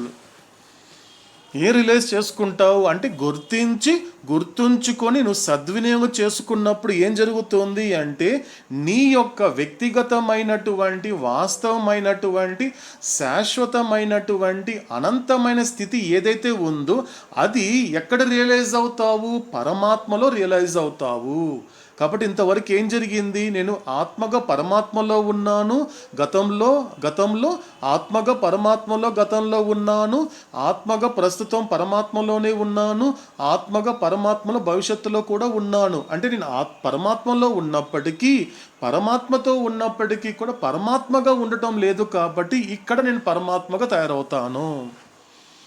ఇప్పుడు నేనేమైపోయాను? అవతాడు ఏదైతే చెప్పాడో నిన్ను నాలా మలచడమే, నిన్ను నాలా తయారు చేయడమే నేను చేసేటువంటి మిరాకిల్ అన్నాడు అవతాడు. ఇక్కడ జరిగిందండి. కాబట్టి ఈ 5 పాయింట్స్ అనేటువంటిది ఎప్పుడు క్యారీ చేస్తూ ఉండాలండి. అవతాడు చెప్పినటువంటి మాట, ఈ జన్మ అనేటువంటిది ఎట్టి పరిస్థితుల్లో ఎటువంటి పరిస్థితి వచ్చినా కూడా, అది ఎటువంటి ప్రళయం వచ్చినా కూడా, కాబట్టి ఏ పరిస్థితుల్లో కూడా ఈ జన్మని కానీ శరీరాన్ని కానీ తక్కువ చేయడానికి లేదు, నిందించడానికి లేదు. ఎందుకంటే ఇది తెలుసుకుంటే, ఈ మాటలు తెలుసుకుంటే, ఈ వాక్యాలకి ఆధీనమైతే మనకు అర్థమవుతుందండి. కాబట్టి ఆ విధంగా అవుతాడు సెకండ్ పార్ట్ని కంక్లూడ్ చేశాడు. ఇకపోతే థర్డ్ పార్ట్ స్టార్ట్ చేసి ఏం చెప్పాడు అవుతాడు? సో జరిగిపోయినటువంటి నిన్నటి నా కథల్లో నేను ఎటువంటి ప్రయాణం చేశాను, ఆ ప్రయాణం చేస్తున్నప్పుడు నాకు అక్కడ కలిగినటువంటి లక్షణాలు, ఏ విధంగా సంస్కారాలను పెంచుకున్నాను, ఏ విధంగా నా యొక్క చైతన్యాన్ని వికసింప చేసుకున్నాను అనే విషయాన్ని ఒక క్యారెక్టరిస్టిక్స్ అన్నమాట. అంటే డిఫరెంట్ కింగ్డమ్స్లో ఎటువంటి క్యారెక్టరిస్టిక్స్తో నేను జర్నీ చేశాను అనేది కూడా మనకి బ్రీఫ్గా మనకి థర్డ్ పార్ట్ అంతా చెప్తాడు అవుతాడు. ఇక ఫోర్త్ పార్ట్కి వచ్చేసరికి ఏం చెప్పాడంటే ఈ జరుగుతున్న ఇప్పటి నా కథ. థర్డ్ పార్ట్లో ఏం చెప్తున్నాడు అవుతాడు? జరిగిపోయినటువంటి నిన్నటి నా కథ. ఫోర్త్ పార్ట్కి వచ్చేసరికి ఏమంటున్నాడు ఇక్కడ? ఇప్పుడు జరుగుతున్న ఇప్పటి నా కథ. అదే దాంతోపాటు కూడా జరగవలసిన రేపటి నా కథ కూడా చెప్తున్నాడు. అంటే ఫోర్త్ పార్ట్కి వచ్చేసరికి పూర్తిగా పునర్జన్మ గురించి చెప్పాడు అవుతాడు. ఎలా జరుగుతుంది, ఎందుకు మళ్ళీ రిపీట్ అవుతోంది, మళ్ళీ ఎందుకు ఇదే విధంగా మళ్ళీ రీఇన్కార్నేషన్లో పడుతున్నాను అనే మాట అవుతాడు స్పష్టంగా చెప్పినప్పుడు ఎక్కడ జరుగుతోంది పొరపాటు అనేది చెప్పాడు. ఎందుకు రిపీట్ అవుతోంది రీఇన్కార్నేషన్ అని చెబుతున్నప్పుడు, ఎందుకు రిపీట్ అవుతోంది అన్నప్పుడు నీ కాన్షియస్నెస్ అనేది ఒకే ఒక మాటలో చెప్పాడు అవుతాడు. మనకి యొక్క ఫోర్త్ పార్ట్లో అవుతాడు చెప్పినటువంటి జరుగుతున్న ఇప్పటి నా కథ అనేది మళ్ళీ జరుగుతూనే ఉంది. ఎందుకంటే ఎరుక లేకపోతే నీకు కలిగే నష్టం ఏంటి అన్నప్పుడు, ఇప్పుడు జరుగుతున్న ఇప్పటి నా కథ పట్ల నాకు ఎరుక లేదనుకోండి, జరుగుతున్న ఇప్పటి నా కథ పట్ల నాకు ఎప్పుడైతే నాకు అవగాహన లేదనుకోండి, జరిగిందే మళ్ళీ జరుగుతుందండి. నష్టం ఏదో కాదండి, జరిగిందే మళ్ళీ జరుగుతూ ఉంటుంది. అందుకే అవతారుడు ఈ జరుగుతున్న విషయాల్ని జీవుడు మళ్ళీ రిపీట్ చేసుకోవడంతో ఆ పరమాత్ముడికి ఏమనిపించిందంటే ఫెడప్ అయిపోయాడు, అని విసుగొచ్చి అన్నాడు అవుతాడు. ఏమన్నాడు? S³ అన్నాడు అవుతాడు. ఏం చెప్పాడు? ఆయన చూస్తే ఎలా ఉంటుంది? రీఇన్కార్నేషన్లోని అంటే జరుగుతున్న ఇప్పటి నా కథ పట్ల అవగాహన లేకపోయినా, జరుగుతున్నటువంటి ఇప్పటి నా కథ పట్ల నాకు ఒక ఎరుక లేకపోయినా, అలాంటి ఆ జీవుని చూసి ఆ పరమాత్ముడికి విసుగొచ్చేమన్నాడు? ఇదెంత S³ అన్నాడు అవుతాడు. ఏంటంటే S³ అంటే ఏం చెప్పాడు మనకి? Self same story. Self same story. ఎప్పుడు చూసినా నీ గురించినటువంటి అదే కథ. కథలో ఎక్కడ మార్పు లేదు. నీ గురించే నీ బాధ అంతా. నీ బాధ నా దగ్గరికి వచ్చి నీ బాధలు ఏంటి, నీ గురించి. పోనీ కథ ఏమైనా మారిందా అంటే కథ మారలే, అదే కథ. కాబట్టి సెల్ఫ్ సేమ్ స్టోరీ అంటే దీన్ని బట్టి ఎందుకున్నాడు అవుతాడు ఆ మాట అంటే, సో జరుగుతున్న ఇప్పటి నా కథ పట్ల ఎరుక లేకపోయినా, జరుగుతున్నటువంటి ఇప్పటి నా కథ పట్ల నాకు అవగాహన లేకపోయినసరికి ఏమవుతుంది, మళ్ళీ జరిగిందే మళ్ళీ మళ్ళీ జరుగుతూనే ఉంటుంది. ఇది రీఇన్కార్నేషన్లో అని మనకి ఆ యొక్క 4th పార్ట్లో మనకి అవతాడు చెప్పడం జరిగింది. సో అలా చెబుతూ మనకి అవతాడు 5th పార్ట్కి వచ్చేసరికి ఏంటి అంటే, ఇది జరగవలసిన రేపటి నా కథ, జరగవలసినటువంటి రేపటి నా కథ అనేటువంటి భూమికల గురించి చెప్పాడు అవుతాడు. ప్లేన్స్ గురించి చెప్పాడు. ఆ ప్లేన్స్ అంటే ఏంటి, ఫస్ట్ ప్లేన్ నుండి ఎలా ఉంటుంది ఆ జర్నీ అనేటువంటిది, ఫస్ట్ ప్లేన్ గురించి, సెకండ్ ప్లేన్ గురించి, థర్డ్ ప్లేన్ గురించి అవతాడు చెబుతూ, కానీ 4th ప్లేన్కి వచ్చేసరికి మాత్రము ఇంతవరకు తీసుకెళ్ళనంత లోతులోకి తీసుకెళ్తాడు అవుతాడు. ఇన్ని జాగ్రత్తలు మనకి ఇంతకుముందు ఎప్పుడు చెప్పలేదు. ఫస్ట్ ప్లేన్ గురించి కానీ, లేకపోతే జరిగిపోయిన నిన్నటి నా కథ గురించి చెప్పనటువంటి జాగ్రత్తలు, తీసుకోమన్నటువంటి ఆ కాన్షియస్నెస్ ఏదైతే ఉందో అవన్నీ ఎక్కడ లేనటువంటిది 4th ప్లేన్కి వచ్చేసరికి అవుతాడు అనేక రకాలుగా చెప్పాడు. చాలా శ్రమపడి చెప్పాడు అవుతాడు. 4th ప్లేన్లో ఇలా ఉంటుందిరా, ఇంత ప్రమాదం ఉంటుంది, నువ్వు డౌన్ఫాల్ అయ్యే అవకాశం ఉంటుంది, మళ్ళీ నువ్వు స్టోన్ యొక్క కాన్షియస్కి రావాల్సి వస్తుంది. కాబట్టి వీలైనంత వరకు అక్కడ తీసుకోవాల్సినటువంటి జాగ్రత్తలు, అక్కడ తీసుకోవాల్సినటువంటి ఆ ప్రికాషన్స్ ఏవైతే ఉన్నాయో దాని గురించి అవతాడు చాలా లోతులోకి వెళ్ళి చెప్పాడు.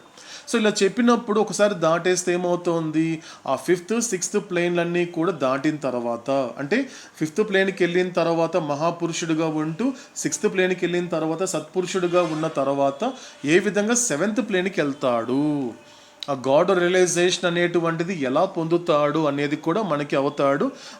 అంటే జరగవలసిన రేపటి నా కథ అంటే ఎప్పుడు నీకు, ఎందుకంటే అవతాడు మాట్లాడే ప్రతి మాటలో, ఎందుకంటే ఆయన మాట్లాడినంత వరకు ఏమనిపిస్తుంది అంటే జరుగుతున్న ఇప్పటి నాకు అది చాలా అండి అనిపిస్తుందండి. తెలియదండి, జీవుడికి తెలియదు, ఎందుకు వచ్చాడో తెలియదు, ఎందుకు ఉంటున్నాడో తెలియదు, ఎందుకు వెళ్ళిపోతున్నాడో తెలియదు. నా లైఫ్ ఇలా ఉంటే చాలండి అనుకుంటాడు సాధారణంగా. అంటే సాధారణంగా అందరూ అంటే జరగవలసిన రేపటి నా కథ గురించి సాధారణంగా జీవుడికి ఉండదండి. ఆ థాట్ కానీ ఆలోచన ఎందుకు ఉండదు అంటే తెలియకపోవడం వల్ల, ల్యాక్ ఆఫ్ అవేర్నెస్ వల్ల. కానీ ఇటువంటి జన్మ అనేటువంటిది కేవలం జరుగుతున్న ఇప్పటి నా కథతో తృప్తి పడితే సరిపోదురా, నిజానికి ఇంకో కథ ఉందిరా నీది, రేపటి నీ కథ ఒకటి ఉందిరా, అది జరగవలసినటువంటిది అని అవతాడు చెబితే తప్ప, ఇక్కడ కూర్చుంటే తప్ప చెప్పడండి అవుతాడు. కాబట్టి అందుకోసం నేను వచ్చాను, అందుకోసమే ఈ పర్ఫెక్ట్ మీడియం అనేది ఇవ్వబడింది అని చెప్పాడు అవుతాడు. సో దాంతో ఏం చేశాడు అవుతాడు, ఈ యొక్క మొదటి మజిలీ పూర్తి చేశాడు 5 భాగాల వరకు. కాబట్టి 5 భాగాలకు పూర్తి చేసి 6వ భాగానికి వచ్చేసరికి మాత్రము ఇక్కడ మరింత లోతులోకి వెళ్తాడు అవుతాడు. 6వ భాగం నుంచి ఈ యొక్క పార్ట్ నెంబర్ 6 నుంచి ఏం చేస్తాడంటే ఇంకొంచెం లోతులోకి తీసుకెళ్తాడు. ఏం చెప్పాడు ఇక్కడ స్టార్టింగ్లో చెప్పేశాడు అవుతాడు. ఏ కారణంతో అంటే ఎక్కడైనా ప్రశ్నిస్తాడేమో, స్థూల సంస్కారాలు వద్దంటున్నాడు అవుతాడు, స్థూల సంస్కారాలు అవసరం లేదంటున్నాడు అంటే ఏ కారణం చేత అనేది అడగకుండానే అవుతాడు చెప్పేశాడు. 3 కారణాలు చెప్పేశాడు. ఇంతకుముందు ఏం చెప్పాడు మనకి సెకండ్ పార్ట్లో కంక్లూడ్ చేస్తున్న టైంలో 5 పాయింట్స్ చెప్పాడు. What is in human form, ఈ మానవ రూపంలో, ఈ మానవ మాధ్యమంలో ఏముంది అనేది అక్కడ 5 పాయింట్లు చెప్పాడు. ఇక్కడికి వచ్చేసరికి మాత్రము ఇదే హ్యూమన్ ఫామ్లో చెప్తున్నాడు. అంటే ఏం చెప్తున్నాడు అవుతాడు పూర్తిగా అంటే, పూర్తి చైతన్యం అనేది వికసించిన కారణంగా ఇప్పుడు ఇక మీదట నీకు స్థూల సంస్కారముల అవసరము లేదు. అంటే స్థూల సంస్కారాలు అనేది ఎప్పటి వరకు అవసరం నీకు, ఈ యొక్క చైతన్యం అనేది పూర్తిగా వికసించనంత వరకే నీకు అవసరము. ఒక్కసారి పూర్తి చైతన్యం అనేది పూర్తిగా వికసించిన తర్వాత ఇక మీదట నీకు స్థూల సంస్కారాలతో కానీ, స్థూల శరీరంతో కానీ, స్థూల ప్రపంచంతో నీకు అవసరమే లేదురా అంటున్నాడు అవుతాడు. సెకండ్ పాయింట్ ఏంటి, so because of the evolution of perfect form in the shape of human being, అంటే ఏంటి ఇక్కడ? మానవ ఆకారంలో నువ్వు ఎప్పుడైతే పరిపూర్ణమైనటువంటి రూపం యొక్క పరిణామం చెందడం చేత, వికసించడం చేత, ఇప్పుడు ఇక మీదట నీకు స్థూల సంస్కారముల అవసరం అనేది లేదు. ఇది రెండో కారణం. మూడో కారణం అంటే ఏం చెప్తున్నాడు అవుతాడు? Because of having taken full experience of the gross world. కాబట్టి ఈ స్థూల ప్రపంచాన్ని పూర్తిగా అనుభవించిన కారణంగా ఇప్పుడు ఇక మీదట నీకు స్థూల సంస్కారముల యొక్క అవసరం అనేది లేదు.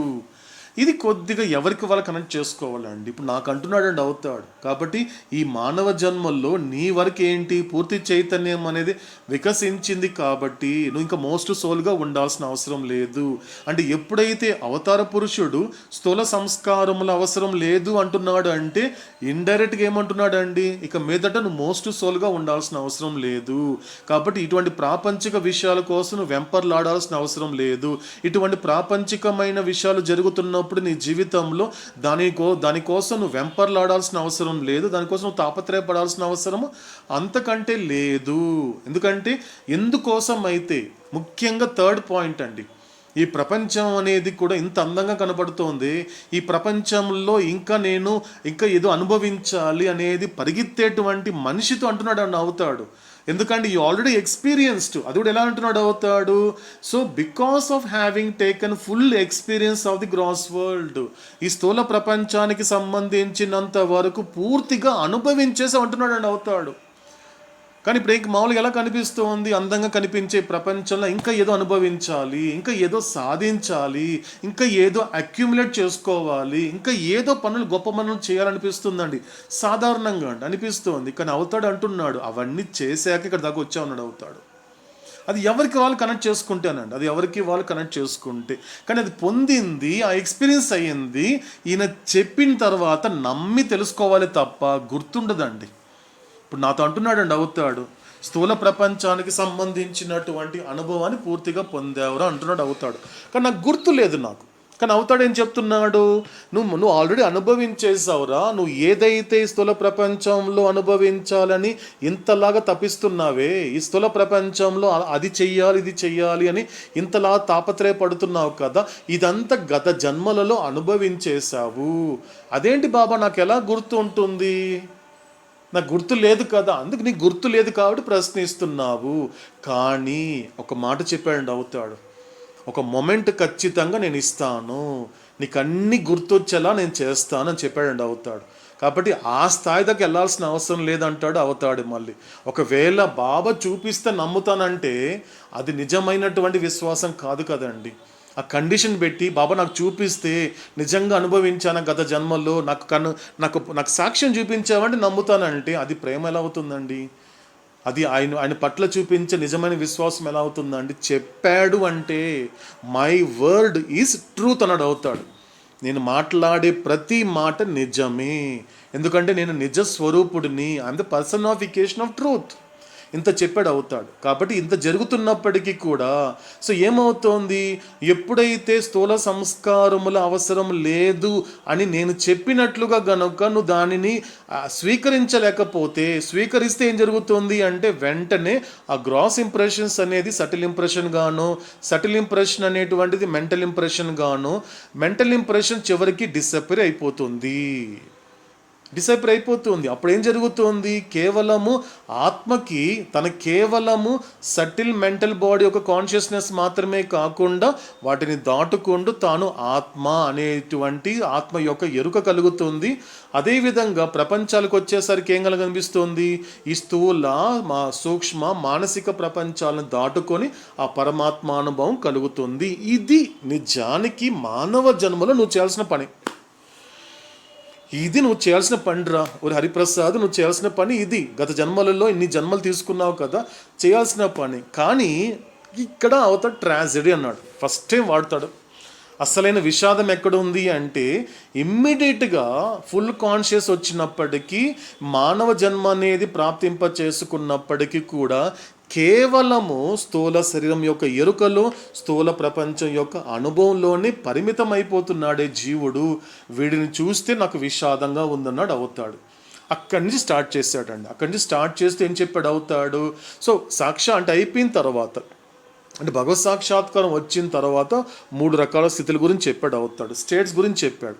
ఆ స్టేట్స్లో మనకి థర్డ్ స్టేట్ గురించి కూడా బాగా హైలైట్ చేసి చెప్పాడు అవుతాడు. ఆ థర్డ్ స్టేట్లో ఉన్న వాళ్ళు ఎవరు అంటే ఒక సద్గురువులు కావచ్చు, లేకపోతే సాక్షాత్ అవతార పురుషుడే కావచ్చు, ఉండే అవకాశం ఉంది. ఎందుకంటే మనం రమణ మహర్షి కూడా చూసాం అంతవరకు. ఎందుకంటే గ్రాస్ కాన్షియస్ ఉన్నటువంటి ఒక సోల్ ఆయన ఎవరు, రమణ మహర్షి డెత్ ఎక్స్పీరియన్స్ ఆయన ఎక్స్ప్లెయిన్ చేస్తున్నప్పుడు ఫస్ట్ ఏమన్నాడు, నేను చచ్చిపోతున్నాను అని భయపడ్డాడు. స్టార్టింగ్ ఫియర్ ఆఫ్ డెత్తో స్టార్ట్ చేశాడు తన ఎక్స్పీరియన్స్ని కూడా. అంటే మొట్టమొదటి ఎలా స్టార్ట్ అయ్యాడు, గ్రాస్ కాన్షియస్ సోల్గా ఉన్నాడు.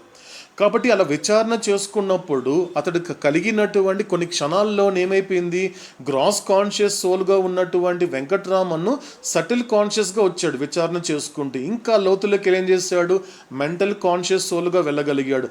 అండ్ చివరికి వెళ్ళేసరికి ఏమనిపించింది అతనికి, పూర్తిగా తన సెల్ఫ్ కాన్షియస్కి వచ్చేసాడు. నేను ఆత్మని, అంటే నేను చచ్చిపోతాను అనే భయం నుండి నేను ఆత్మని, కాబట్టి మరణించేది, ఇలా బూడిదైపోయేది నేను ధరించిన శరీరమే తప్ప నేను కాదు అనేటువంటి ఆ స్టేట్కి వెళ్ళగలిగాడు. అంటే ఆ స్టేట్కి వెళ్ళగలిగాడు అంటే వెంకటరామను ఆయన పక్కన ఎవరున్నారు, భగవత్ సాక్షాత్కారం కలిగినటువంటి ఆ భగవంతుడు, 3వ స్థితిలో ఉన్న భగవంతుడు వెంకటరామన్ పక్కన ఉన్నాడు. ఎటువంటి రూపరహితుడుగా ఉన్నాడు.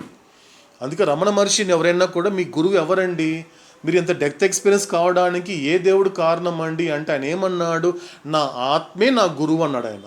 ఒక్క మాట. అంటే ఈ ప్రపంచంలో గురువు చెప్పడానికి, ఫొటోస్ తీసుకోవడానికి చూపించాలి. ఎవరైనా మీ గురువు ఎవరంటే ఏం చెప్తారండి, ఎవరైనా ఫోటో తీసుకొని చెప్తాడు. కానీ రమణ మహర్షికి అవకాశం లేదు. ఎందుకంటే నిరాకార స్థితిలో ఉన్నటువంటి భగవంతుణ్ణి, అటువంటి నిర్గుణ స్థాయిలో ఉన్నటువంటి భగవంతుణ్ణి, ఈయన కోసం ఏ సాకారం రాకుండా, భగవంతుడికి పని పెట్టకుండా ఆ స్థితిలో గొప్పతనాన్ని ఆత్మ యొక్క అనుభవం పొందాడు వెంకటరామన్. అది మనకి 3వ స్థితి గురించి తెలిస్తే మనం ఒక్కసారి కనెక్ట్ చేసుకుంటే మనకి ఆ డెత్ ఎక్స్పీరియన్స్ గురించి మనకు అవగాహన వస్తుందండి. సో దీని అవతాడు కింద కంటిన్యూ చేసి ఏం చెప్పాడు, గతంలో అంతా కూడా ఈ సైంటిస్ట్ గురించి చెప్పాడు. గ్రాస్ సైంటిస్ట్ గురించి చెప్తున్నప్పుడు ఎలా ఉంటుంది 4th ప్లేన్లో అని చెబుతూ చివరికి వచ్చేసరికి ఏం చెప్పాడు అవుతాడు అంటే ఈ ఫ్యూజ్ సోల్ దగ్గరికి వచ్చేసాడండి. మోస్ట్ ఫ్యూజ్ సోల్ వచ్చేసరికి ఏం జరిగింది, లాస్ట్లో సెకండ్లో ఏం చెప్తాడు అవుతాడు అంటే ఎంతకాలం అయితే నువ్వు నీ మనసుకి బానిసగా ఉన్నంత వరకు, అవతారుడు నిన్ను ఏ స్థాయిలో చూడాలని కోరుకున్నాడో, అవతాడు ఏ స్థాయిలో చూడాలని కోరుకుంటుంటాడు, అవతాడు ఎప్పుడు ఒక మాట చెప్తుంటాడండి, Baba what is the purpose of my life అని బాబా దగ్గరికి ఎవరైనా వెళితే, వాట్ ఈస్ ద పర్పస్, ఎందుకు వచ్చాను బాబా ఈ లోకానికి, ఎందుకు ఇచ్చావు బాబా నాకు ఈ జన్మని, ఎందుకు మళ్ళీ లోకానికి పంపించావు బాబా, లోకానికి పంపించడమే కాకుండా నువ్వు పంపించిన వాడివి నువ్వే అని గుర్తించేటువంటి సమర్థత నువ్వే నాకు ఇచ్చావు కాబట్టి ఏంటి బాబా అన్నప్పుడు అవతాడు ఒక మాట చెప్తాడండి, నీ ఎలా తయారైతే నీకు ఇష్టము, ఎలా తయారైతే నువ్వు సంతోషపడతావు అంటే you should become dust at my feet అన్నాడు అవుతాడు. నా పాదాల దగ్గర నువ్వు ధూళిగా మారగలగాలి, అది నీ యొక్క జన్మ ప్రయోజనం అన్నాడు అవుతాడండి. నీ జన్మ ప్రయోజనం అంటే అర్థం ఏంటి అంటే ప్రేమించితే సరిపోతుందంటే ప్రేమిస్తే సరిపోదు. ఎందుకంటే ప్రేమ కన్నా గొప్పది విధేయతం కన్నా గొప్పది శరణాగతి కన్నా గొప్పది ఏంటి, బానిస అవ్వడం. బానిస కన్నా గొప్పవాడు ఎవరు, నీ గురు పాదాల దగ్గర ధూళిగా మారడము. అందుకేం చెప్తున్నాడు, ధూళిగా ఎలా మారాలి అంతకు అంటే శరణాగతి తర్వాత నీ గురువుకి ఎలా బానిస అవ్వాలనేది మనకి హఫీజ్ చెప్పినటువంటి ఆ త్రిలోకాల్లో మనకు కనిపిస్తుంది, స్పష్టంగా కనిపిస్తుంది. ఎందుకంటే నిజమైన అదృష్టవంతుడు ఒక ట్రూత్ అంటే ఒక రియాలిటీ వైపు చూస్తే, అదృష్టవంతుడు అంటే పదాలు మారిపోతుంది కదండి. ఒక ప్రాపంచికంగా చూస్తే ఎదుటిగా ఒక పేదవాడికి డబ్బున్న వాడిని చూస్తే నిజంగా అతను అదృష్టవంతుడని అనిపిస్తుంది. ఒక రోగం అనుభవించేటువంటి ఒక రోగికి బాగా ఆరోగ్యంగా ఉన్నవాడిని చూస్తే ఎంత అదృష్టం అండి వాడికి అనిపిస్తుంది. కాబట్టి తనకన్నా ఎక్కువగా ఉన్న వాడిని చూస్తేనే ప్రపంచం అదృష్టవంతుడనే టైటిల్ పెడుతుంది. కానీ ఆధ్యాత్మికంగా చూస్తే అలా కాదండి. ఆధ్యాత్మికంగా చూస్తే నిజమైన బానిస అంటే ఎవరు అంటే ఎవరైతే తన గురువుకి బానిసగా ఉంటాడో అతడే అదృష్టవంతుడు. అందుకే అవతాడు దగ్గరికి వచ్చి ఎవరైనా బాబా ఇన్ని రకాల బాధలు పడుతున్నాను బాబా, పుట్టినప్పటి నుంచి బాధలు బాబా అంటే అవతాడికి మీరు ఎన్ని గంటలైనా చెప్పండి సమస్యలు, అవతాడు ఒకే మాటలో చెప్తాడు. ఏమంటాడు, యు ఆర్ ఫార్చునేట్. నువ్వు అదృష్టవంతుడు కాబట్టి ఇన్ని బాధలు పడుతున్నావురా అంటాడు. అంతే తప్పించి నువ్వు దురదృష్టవంతుడు కానీ అదే బాధలను చూసి ప్రపంచం నేను ఎలా పిలుస్తుంది, అన్ని బాధలు పడుతున్నాడు, వాడికి మించిన దురదృష్టవంతుడు లేడు. ఇలా మారిపోతుందండి టైటిల్స్. ఇలా మా మాటలు ప్రపంచానికి తెలియదండి. ఎవరిని ఎలా మాట్లాడాలి, ఎవరికి ఏం మాట్లాడాలి, ఎవరిని ఎలా నిర్ణయించాలో అది నిర్ణయించేటువంటి అసమర్థ స్థితిలో ఉంది ప్రపంచం అన్నాడు అవుతాడు. కాబట్టి అంత సమర్థత ఉన్నది కేవలం భగవంతుడికి. అటువంటి సమర్థుడు కేవలం గురువు మాత్రమే. కాబట్టి ఏం చెప్పాడు అవుతాడు మనకి 6th పార్ట్ కంక్లూడ్ చేస్తే ఏమన్నాడు అంటే, ఎలాగైతే ఎప్పుడు ఎంతకాలం అయితే నువ్వు నీ మనసుకి బానిసగా ఉన్నంత వరకు నువ్వు నమ్ముకున్న భగవంతుడికి కానీ నువ్వు నమ్ముకున్నటువంటి నీ గురువుకి బానిస కాలేవు. బానిస అవడం అంటే ఏంటి? 7 రియాలిటీలో చెప్పినట్లుగా 1 by 1 ఎగ్జిస్టెన్స్ అనేది గుర్తించాలి. ఎగ్జిస్టెన్స్ అనేది గుర్తించిన తర్వాత నిజమైన ప్రేమ అంటే ఎవరిది? పరమాత్ముడిది అని నువ్వు గుర్తిస్తావు. పరమాత్ముడి యొక్క ప్రేమను గుర్తించిన తర్వాత నీ జీవితంలో త్యాగం అనేది అలవాటు అవుతుంది. త్యాగం అనేది అలవాటైన తర్వాత పరిత్యజించడం, ఇదేని విడిచిపెట్టాలి అనేటువంటి అవగాహన కలుగుతుంది. అలా పరిత్యాదించిన తర్వాత నీకు రావాల్సినటువంటి జ్ఞానం పొందుతావు. ఆ జ్ఞానం పొందిన తర్వాత నీకు వచ్చేటువంటి అనేక రకాలైనటువంటి ఒక ఆకర్షణలకి కావచ్చు, వ్యామోహాలను నియంత్రించుకునే శక్తి నీకు కంట్రోల్ వస్తుంది. అలా నియంత్రించుకునే శక్తి ఉంటే తప్ప నువ్వు నీ గురుకి శరణాగతి కాలేవు. అలా శరణాగతి అయితే తప్ప అప్పుడు నీ గురువుకి నువ్వు బానిస కాలేవు. కాబట్టి ఆ బానిస అయినప్పటికీ కూడా ఆ బానిస తర్వాత అదే గమ్యం అంటే కాదు. దాని తర్వాత ఏంటి? నీ గురువు యొక్క పాదాల వద్ద ధూళిగా మారగలగాలి. అది గొప్పతనము. అది చెప్తున్నాడు అవుతాడు. కాబట్టి సో మనకి ఇది కంక్లూడ్ చేసే టైంలో ఏం చెప్పాడు అవుతాడు క్లియర్గా. కాబట్టి మోస్ట్ సోల్ సమ్ సోల్కు ఉన్నటువంటి ఒకే ఒక లక్షణం ఏంటి అన్నప్పుడు వీళ్ళిద్దరు కూడా ఈవెన్ మోస్ట్ సోల్తో కంపేర్ చేస్తే సమ్ సోల్ అనేటువంటి వాళ్ళు అడ్వాన్స్డ్గా ఉన్నప్పటికీ కూడా ఆ అడ్వాన్స్మెంట్ అనేటువంటిది కూడా ఆ ప్రోగ్రెస్ వైపు వెళ్ళదండి. ఎందుకంటే స్పిరిచువల్ అడ్వాన్స్డ్ వేరు, స్పిరిచువల్ గ్రోత్లో పొందడం వేరండి. 2 రకాలుగా ఉంటుంది. ఆధ్యాత్మికంగా ఉన్నతి పొందడం వేరు, ఆధ్యాత్మికంగా పురోగతి సాధించడం వేరు. 2 మారిపోతుందండి. కాబట్టి వీళ్ళు ఆధ్యాత్మికంగా ఉన్నతంగా ఉన్నారే తప్ప సంసోళ్ళు ఆధ్యాత్మికంగా పొందాల్సిన పురోగతి పొందలేదు. There is no progress. అది మనం అబ్జర్వ్ చేసాం. ఎందుకంటే 1400 years వరకు కూడా 4th ప్లేన్లో స్ట్రక్ అయిపోయాడు చాంగ్దేవ్. కాబట్టి అంటే అతనికి ఏముంది? అడ్వాన్స్డ్గా అతను అడ్వాన్స్డ్ హ్యూమన్ సోలే, కరెక్ట్, నీకు కాదంటలేదు అవుతాడు. అది కానీ అతను ఎటువంటి ప్రోగ్రెస్ లేదు. 1400 సంవత్సరాల వరకు ఒకే చోట ఉండిపోయాడు. కాబట్టి మోస్ట్ సోల్లో కానీ సమ్ సోల్లో ఉన్నటువంటి ఒక యూనిక్ ఏంటి అన్నప్పుడు వీళ్ళిద్దరు కూడా వాళ్ళ మనసులకి బానిసగా ఉన్నారు. కాబట్టి అంటే ఇదొక కారణం. అవతారుడు చెప్పినటువంటి ఐఎమ్ ఫర్ ఫ్యూ సోల్స్ అనే మాట అర్థం ఏంటి అంటే, ఎవరైతే తమ మనసులకి యజమానిగా ఉంటారో వాళ్ళు మాత్రమే మెహర్ బాబా అంటే తెలుసుకుంటారు అన్నాడు అవుతాడు. అంటే అర్థం ఏంటి? నువ్వు నీ మనసుకి బానిసగా ఉండకుండా నీ మనసుకి నువ్వు యజమానిగా ఉండగలిగితే తప్ప నువ్వు నీ గురువుకి బానిస కాలేవు. ఇది చెప్పాడండి అవుతాడు. ఎలా అవ్వాలి అనేది కూడా మనకి స్పష్టంగా చెప్పడం జరిగింది మనకు ఆ కంక్లూషన్ పాయింట్లో. ఇది మనకి చెప్పినటువంటి మాట. కాబట్టి ఇప్పుడు మనకి ఇంకొక పార్ట్కి అవుతాడు తీసుకెళ్తున్నాడు. కాబట్టి సో ఆ పార్ట్ నెంబర్ 7లో అవుతాడు ఏం చెప్తున్నాడు అనేటువంటి మాటల్ని మనము శ్రద్ధ మరియు రాఘవేంద్ర ద్వారా ఆలకిద్దామండి.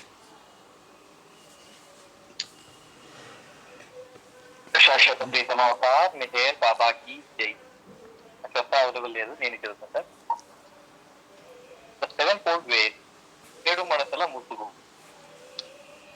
Kabir was a perfect master as well as poet. Kabir is book of poems. Is the more unique because his expression on God, love for God, divine path and illusory creation. Being a perfect master, Kabir has said, think as much for the man in the pit as for the initiate.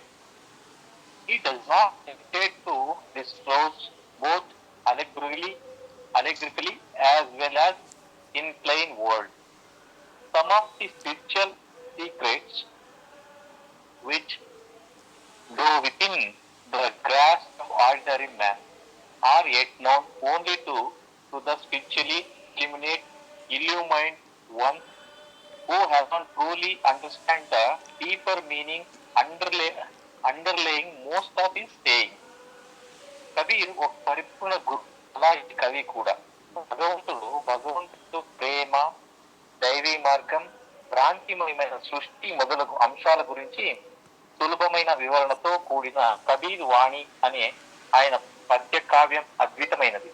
Kabir స్వయంగా పరిపూర్ణ గురువు కావడంతో ప్రారంభిక యాత్రికుడిని ఉద్దేశించి చెప్పాడు, సామాన్య మానవునికి కూడా అంతే చెప్పాడు. అతను కొన్ని ఆధ్యాత్మిక రహస్యాలను కథారూపక వివరణ ద్వారా గాని సాధారణమైన మాటల్లో గాని వెల్లడించడానికి సంకోచించడు. ఈ కొన్ని ఆధ్యాత్మిక రహస్యాలు సామాన్య మానవుడి అవగాహన పరిధిలో ఉన్నప్పటికీ ఆధ్యాత్మిక ప్రకాశం గలవారు మాత్రమే వాటిని తెలుసుకోగలరు, మరియు వారు మాత్రమే ఈ సూక్తులు వెనుక దాగిన లోతైన భావాలను నిజంగా అర్థం చేసుకోగలరు. There are yogis, those who practice a systematic course of abstract knowledge, who can, as a general, suspend their physical bodies in mid-air during the time they are in a temporary samadhi trance. There are some who can bodily walk on water or fly in the air without the aid of external means.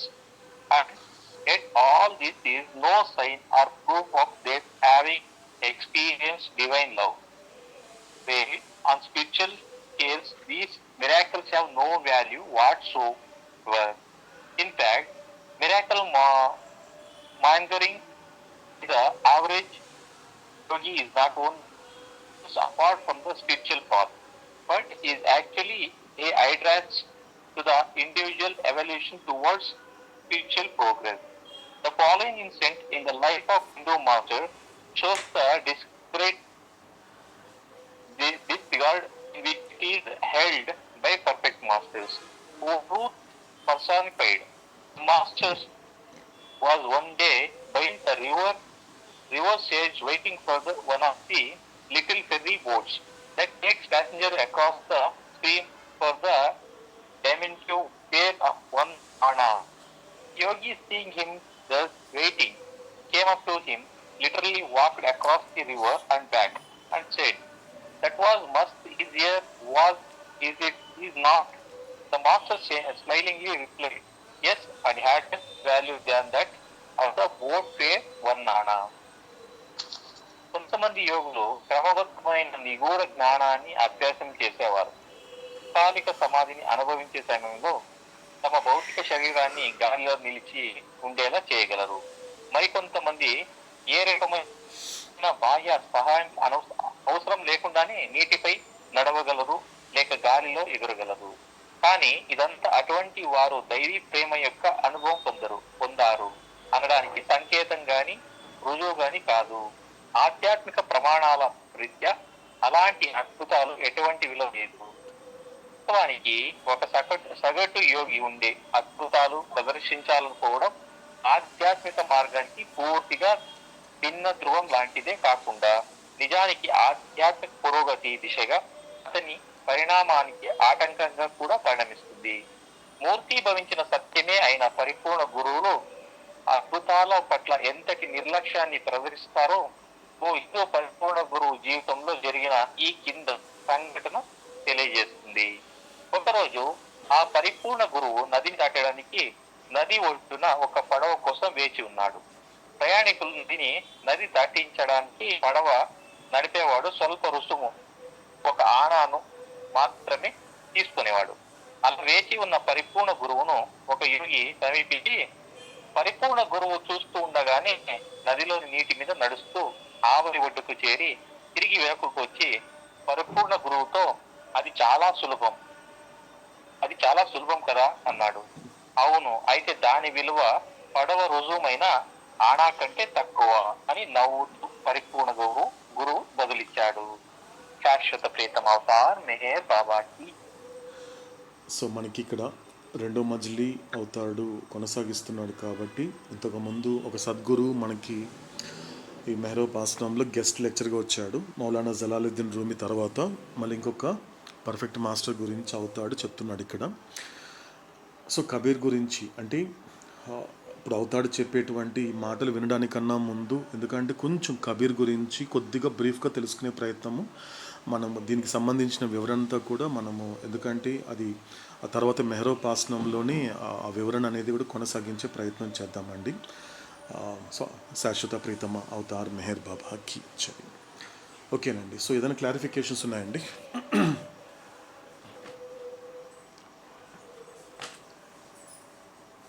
జై మెహర్ బాబా అన్నయ్య.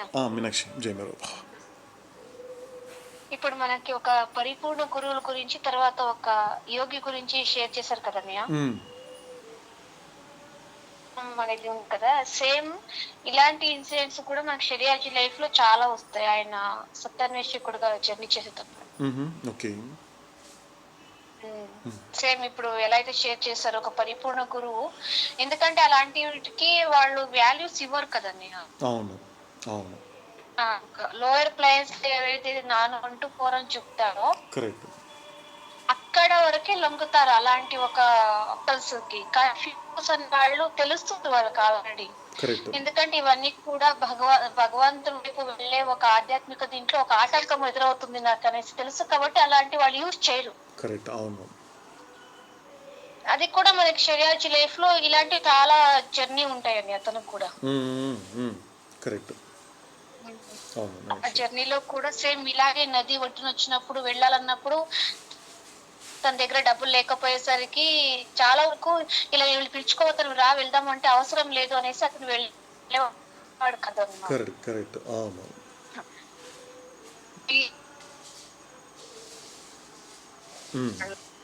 అంటే నాకు షరియాజీ గుర్తొచ్చాను పరిపూర్ణ గురువులు అనేసరికి okay good. కూడా చేశాడు కదా అనేసి నాకు అలా ఆయనకి కొంచెం కనెక్ట్ అయ్యాడు. ఓకే బాగుంది. సరే, జై మెహర్ బాబా. ఓకే, జై మెహర్ బాబా. ఓకేనండి. సో నెక్స్ట్ ఇంకెవరున్నారండి? జై మెహర్ బాబా నాగేష్ గారు. ఏం లేదు, ఈరోజు డిస్కషన్ లో మనం ఖర్చు పెట్టాలి కదా సంస్కారాలు, without accumulation we should go కదా. అవునండి. ఖర్చు పెట్టేదంటే ఎట్లా? ఒక ఎగ్జాంపుల్, ఖర్చు పెట్టడం అంటే యాక్సెప్టెన్స్ నాగేష్ గారు, యాక్సెప్ట్ చేయడం. ఇప్పుడు ఏదైనా లైఫ్లో it may be misery, it may be happiness, ఏదైనానండి. అంటే ఇక్కడ అవుతాడు ఏం చెప్తాడంటే, అంటే ఫర్ ఎగ్జాంపుల్ యాక్చువల్గా ఒక వ్యక్తి హ్యాపీగా ఉండడానికి కారణం ఏంటి అన్నప్పుడు ఒక వ్యక్తిని అడిగితే ఏం చెప్తాడు అంటే, because of that person, because of that thing, because of that circumstances I'm happy అంటాడు సాధారణంగా. అంటే ఏమవుతుంది అంటే అది చెప్తాడు, నేను అతని వల్ల నేను హ్యాపీగా ఉన్నానని చెప్తాడు సాధారణంగా, మామూలుగా. అంటే దానివల్ల ఏం జరుగుతుంది అంటే ఏమంటాడంటే అవుతాడు, అగైన్ యువర్ అక్యుములేటింగ్ ఇంప్రెషన్స్ అంటాడు అవుతాడు. ఎందుకంటే బికాస్ నువ్వు ఏది ఎంజాయ్ చేస్తున్నా, ఏది సఫర్ అవుతున్నా కూడా that is the result of your accumulated impressions in past life కావచ్చు, గతంలో కావచ్చు, ఎప్పుడైనా కావచ్చు. అది నిజానికి అలా యాక్సెప్ట్ చేయమంటాడు అవుతాడు. అలా యాక్సెప్ట్ చేయడం వల్ల ఏమవుతుంది అంటే ఆల్రెడీ అక్యుములేట్ చేసుకున్న ఇంప్రెషన్స్ అనేది కూడా you can exhaust it completely. మనకు ముందు చెప్పినట్లుగా we should completely exhaust all impressions. ఇప్పుడు అంటే అన్నిటినీ ఎగ్జాస్ట్ చేసుకోవాలి అంటే it start with gross impressions కదే నాగేష్ గారు, ఫస్ట్ అక్కడి నుంచి స్టార్ట్ చేయాలి. అందుకే మీరు మై విష్లో కూడా అదే చెప్తాడు అవుతాడు. ఎందుకంటే ఎస్ కాబట్టి సో మై విష్లో కూడా అదే చెప్తాడు అవుతాడు, సెకండ్ పాయింట్లో చెప్తాడు. ఎందుకంటే ఒకవేళ నువ్వు హ్యాపీగా ఉన్నప్పటికీ కూడా, ఎందుకంటే ఇంకొకరిని నువ్వు ప్రైజ్ చేస్తూ, లేదండి అంటే విత్ ఫోల్డెడ్ హ్యాండ్స్, లేదంటే అతని వల్లే నేను ఇప్పుడు హ్యాపీగా ఉండగలుగుతున్నాను, చాలా హ్యాపీనెస్ ఎంజాయ్ చేస్తున్నాను అనేది చెప్తాడు. కానీ ఇది వద్దంటాడు అవుతాడు. అంటే ఇది వద్దంటాడు, ఎందుకంటే that is not reality, that is not fact. ఎవరి వల్ల నువ్వు హ్యాపీగా ఉండడం అనేది జరగదు ఈ లోకంలో. అలా చేయడం వల్ల ఏం జరుగుతుంది అంటే ఎగ్జాస్ట్ అయినట్లుగా అనిపించినప్పటికీ కూడా అంతే సేమ్ అమౌంట్ ఆఫ్ ఇంప్రెషన్స్ అనేది నువ్వు మళ్ళీ అక్యుములేట్ చేసుకుంటావు. అందుకేం చెప్పాడు అవుతాడు మై విష్లో మనకి సెకండ్ పాయింట్ మీరు అబ్జర్వ్ చేస్తే కూడా, so Baba wants me to be happy అన్నాడు అవుతాడు. అంతే, కరెక్ట్ సార్. ఇప్పుడు ఎలా ఉండాలి హ్యాపీ అంటే not because of that person, నేను ఆ వ్యక్తి వల్ల హ్యాపీగా ఉండటం లేదు, అలా కాదు. బాబా నన్ను హ్యాపీగా ఉండమని చెబుతున్నాడు కాబట్టి నేను హ్యాపీగా ఉండాలి. అలా అలా అలా ప్రతిదీ కూడా, అంటే ప్రతిదీ కూడా మన బాబాని గనుక ఒక కారణంగా తీసుకుంటే at the same time misery కూడా, రేపు ఏదన్నా కూడా సఫరింగ్ వచ్చినప్పటికీ కూడా అదే అన్నాడు అవుతాడు. మన మై విష్లో అదే ఉంటుంది, కంటిన్యూ చేస్తూ అన్నాడు అవుతాడు. బాబా wants me to suffer.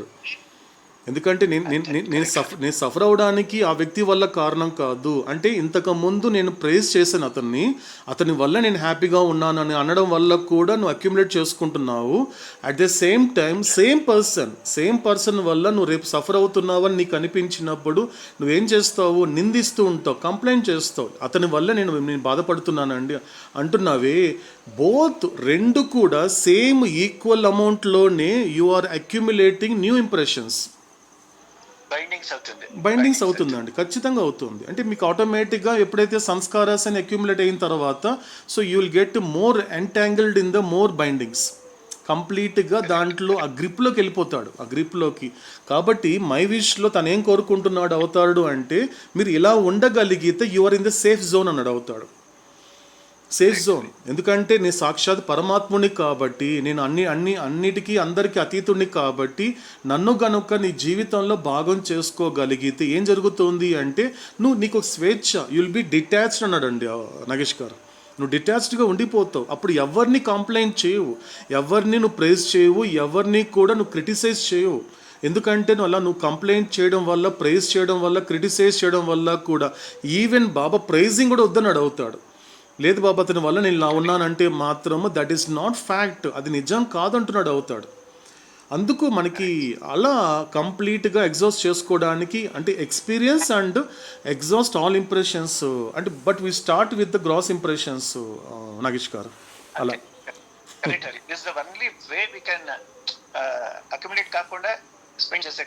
Exhaust చేసుకోగలరు. ఎస్ అండి, అదే మార్గం actually, that is a way. But Baba ఎంత సింపుల్ గా నాకు విశ్లేషించారంటే. అవునండి, అవును, అర్థం చేసుకోవాలండి. గాడ్ స్పీక్స్ చదువుకున్న మనం సరే గాడ్ స్పీక్ గురించి మాట్లాడతాట్లేదు, బట్ తెలియకున్న కూడా మై విష్ చదివితే ఎంతో స్పిరిచువల్ ప్రోగ్రెస్ ఉంటుంది. ఖచ్చితంగా 100% అండి. అవును అవును. జై బాబా, జై మేరు నాగేష్ గారు, జై మేరు నాగేష్ గారు. ఓకేనండి. సో ఇంకా అండి ఇంకెవరన్నా క్లారిఫై చేసుకోవాలనుకుంటే, నేను అడగాలనుకుంటున్నారా, నేను చెప్పాలనుకుంటున్నారా?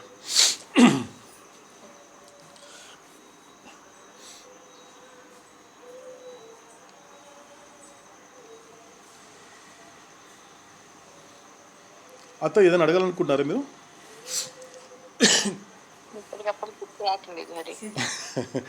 ఓకే సరే. ఓకే అండి, అయితే మనకి క్లారిఫికేషన్ లేకపోతే మన యొక్క షెడ్యూల్ కంటిన్యూ చేద్దాము. సో నెక్స్ట్ మనకి నామం వచ్చేసి మనకి ఇందుమతి గారు చేస్తారు. ఆ తర్వాత మనకి ఆరతి నర్మదా గారిది ఉంటుందండి.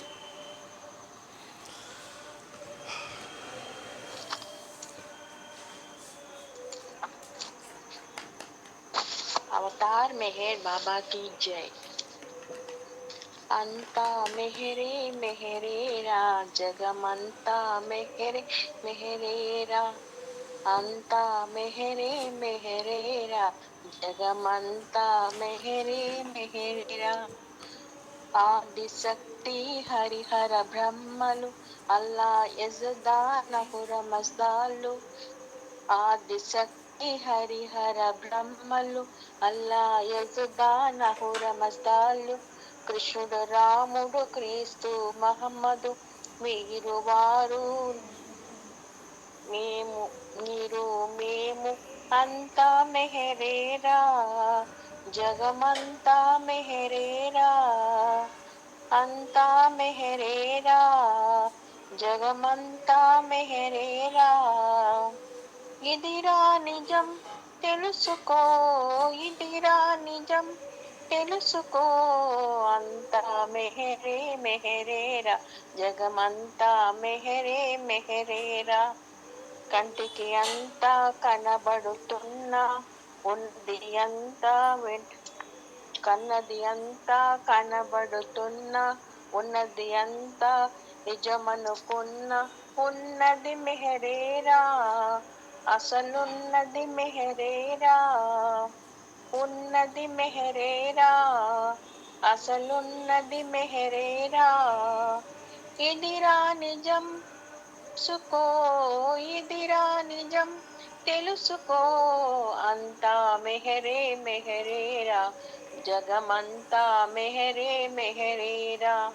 సత్యమిదేరా నిత్యమిదేరా, సత్యమిదేరా నిత్యమిదేరా. ఉన్నది మెహరేరా, అసలున్నది మెహరేరా. ఇదిరా నిజం తెలుసుకో, ఇదిరా నిజం తెలుసుకో. అంతా మెహరే మెహరేరా, జగమంతా మెహరే మెహరేరా. అంతా మెహరే మెహరేరా, జగమంతా మెహరే మెహరేరా.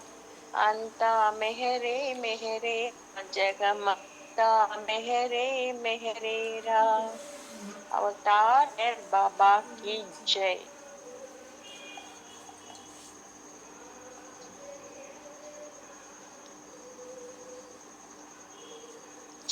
अवतार मेहर बाबा की जय.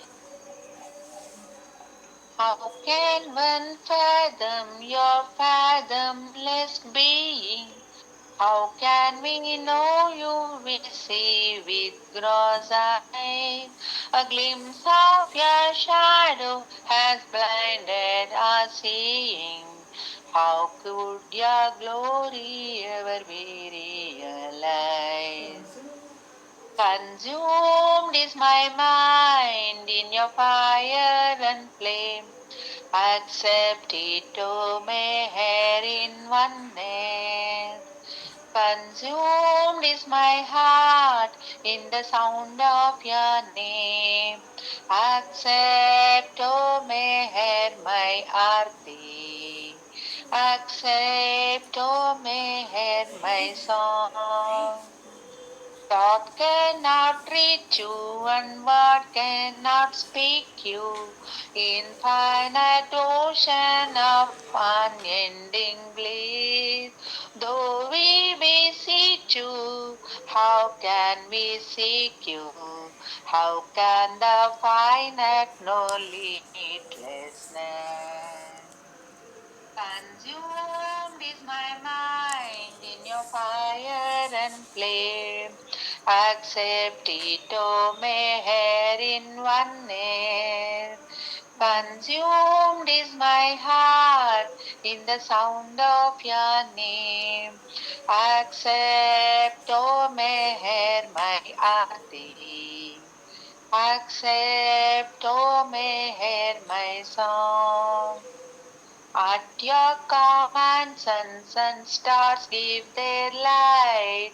What in the world can I offer as mine? Even my gift of love would be not in your sight, but veiled reflection of your love divine. Consumed is my mind in your fire and flame. Accept it, O Meher, in oneness. Consumed is my heart in the sound of your name. Accept, O Meher, my arti. Accept, O Meher, my song. You are the ancient one, Lord of creation. How can we measure your true majesty? You are the Christ, the divine incarnation. Dear Lord, please don't be indifferent to me. Consumed is my mind in your fire and flame. Accept it, O Meher, in oneness. Consumed is my heart in the sound of your name. Accept, O Meher, my arti. Accept, O Meher, my song. You are beginning and end of all things. This you alone who has performs every role. Sinners and saints, beggars and kings, you are the source and you are the goal. Consumed is my mind in your fire and flame. Accept it, O Meher, in oneness. Consumed is my heart in the sound of your name. Accept, O Meher, my aarti. Accept, O Meher, my song. How can one fathom your fathomless being? How can we know you? We see with gross eyes. A glimpse of your shadow has blinded our seeing. How could your glory ever be realized? Consumed is my mind in your fire and flame. Accept it, O Meher, in oneness. Consumed is my heart in the sound of your name. Accept, O Meher, my aarti. Accept, O Meher, my song. Accept, O Meher, my aarti. Accept, O Meher, my song. Avatar Meher Baba కీ జై. ఇప్పుడు 2 నిమిషాల పాటు నిశ్శబ్దం పాటిద్దామండి. శాశ్వత ప్రీతమ Avatar Meher Baba కీ జై.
శాశ్వత ప్రీతమ అవతార్ మెహర్ బాబా కీ జై. ఇదండి ఇప్పటి మెహరోపాసనము. సో ముందు అవతాడు చెప్పబోయేటువంటి అమోఘమైన మాటల్ని, అద్భుతమైన మాటల్ని, గొప్ప మాటల్ని శ్రద్ధతో ఆలకిస్తూ ఆ మాటలకి ఆధీనమవుతూ ఎరుకతో నిత్యంగా నిరంతరాయంగా ఈ మెహరోపాసనమును కొనసాగిస్తూ సహకరించిన స్థూల సంస్కారాలని సహకరింపచేసుకుని ప్రయత్నం చేద్దాం. తర్వాత మెహరోపాసనంలో తిరిగి కలుసుకునేంత వరకు ఓ అవతార పురుషుడా, లోకమును కాకుండా నిన్ను అర్థం చేసుకునేలా, లోక సంకల్పమును కాకుండా నీ సంకల్పమును అర్థం చేసుకునేలా నన్ను మలుచు. శాశ్వత ప్రీతమ అవతార్ మెహర్ బాబా కీ జై. శాశ్వత ప్రీతమ అవతార్ మెహర్ బాబా కీ జై. అందరికీ జై మెహర్ బాబా Avatar Meher Baba key key జై. జై.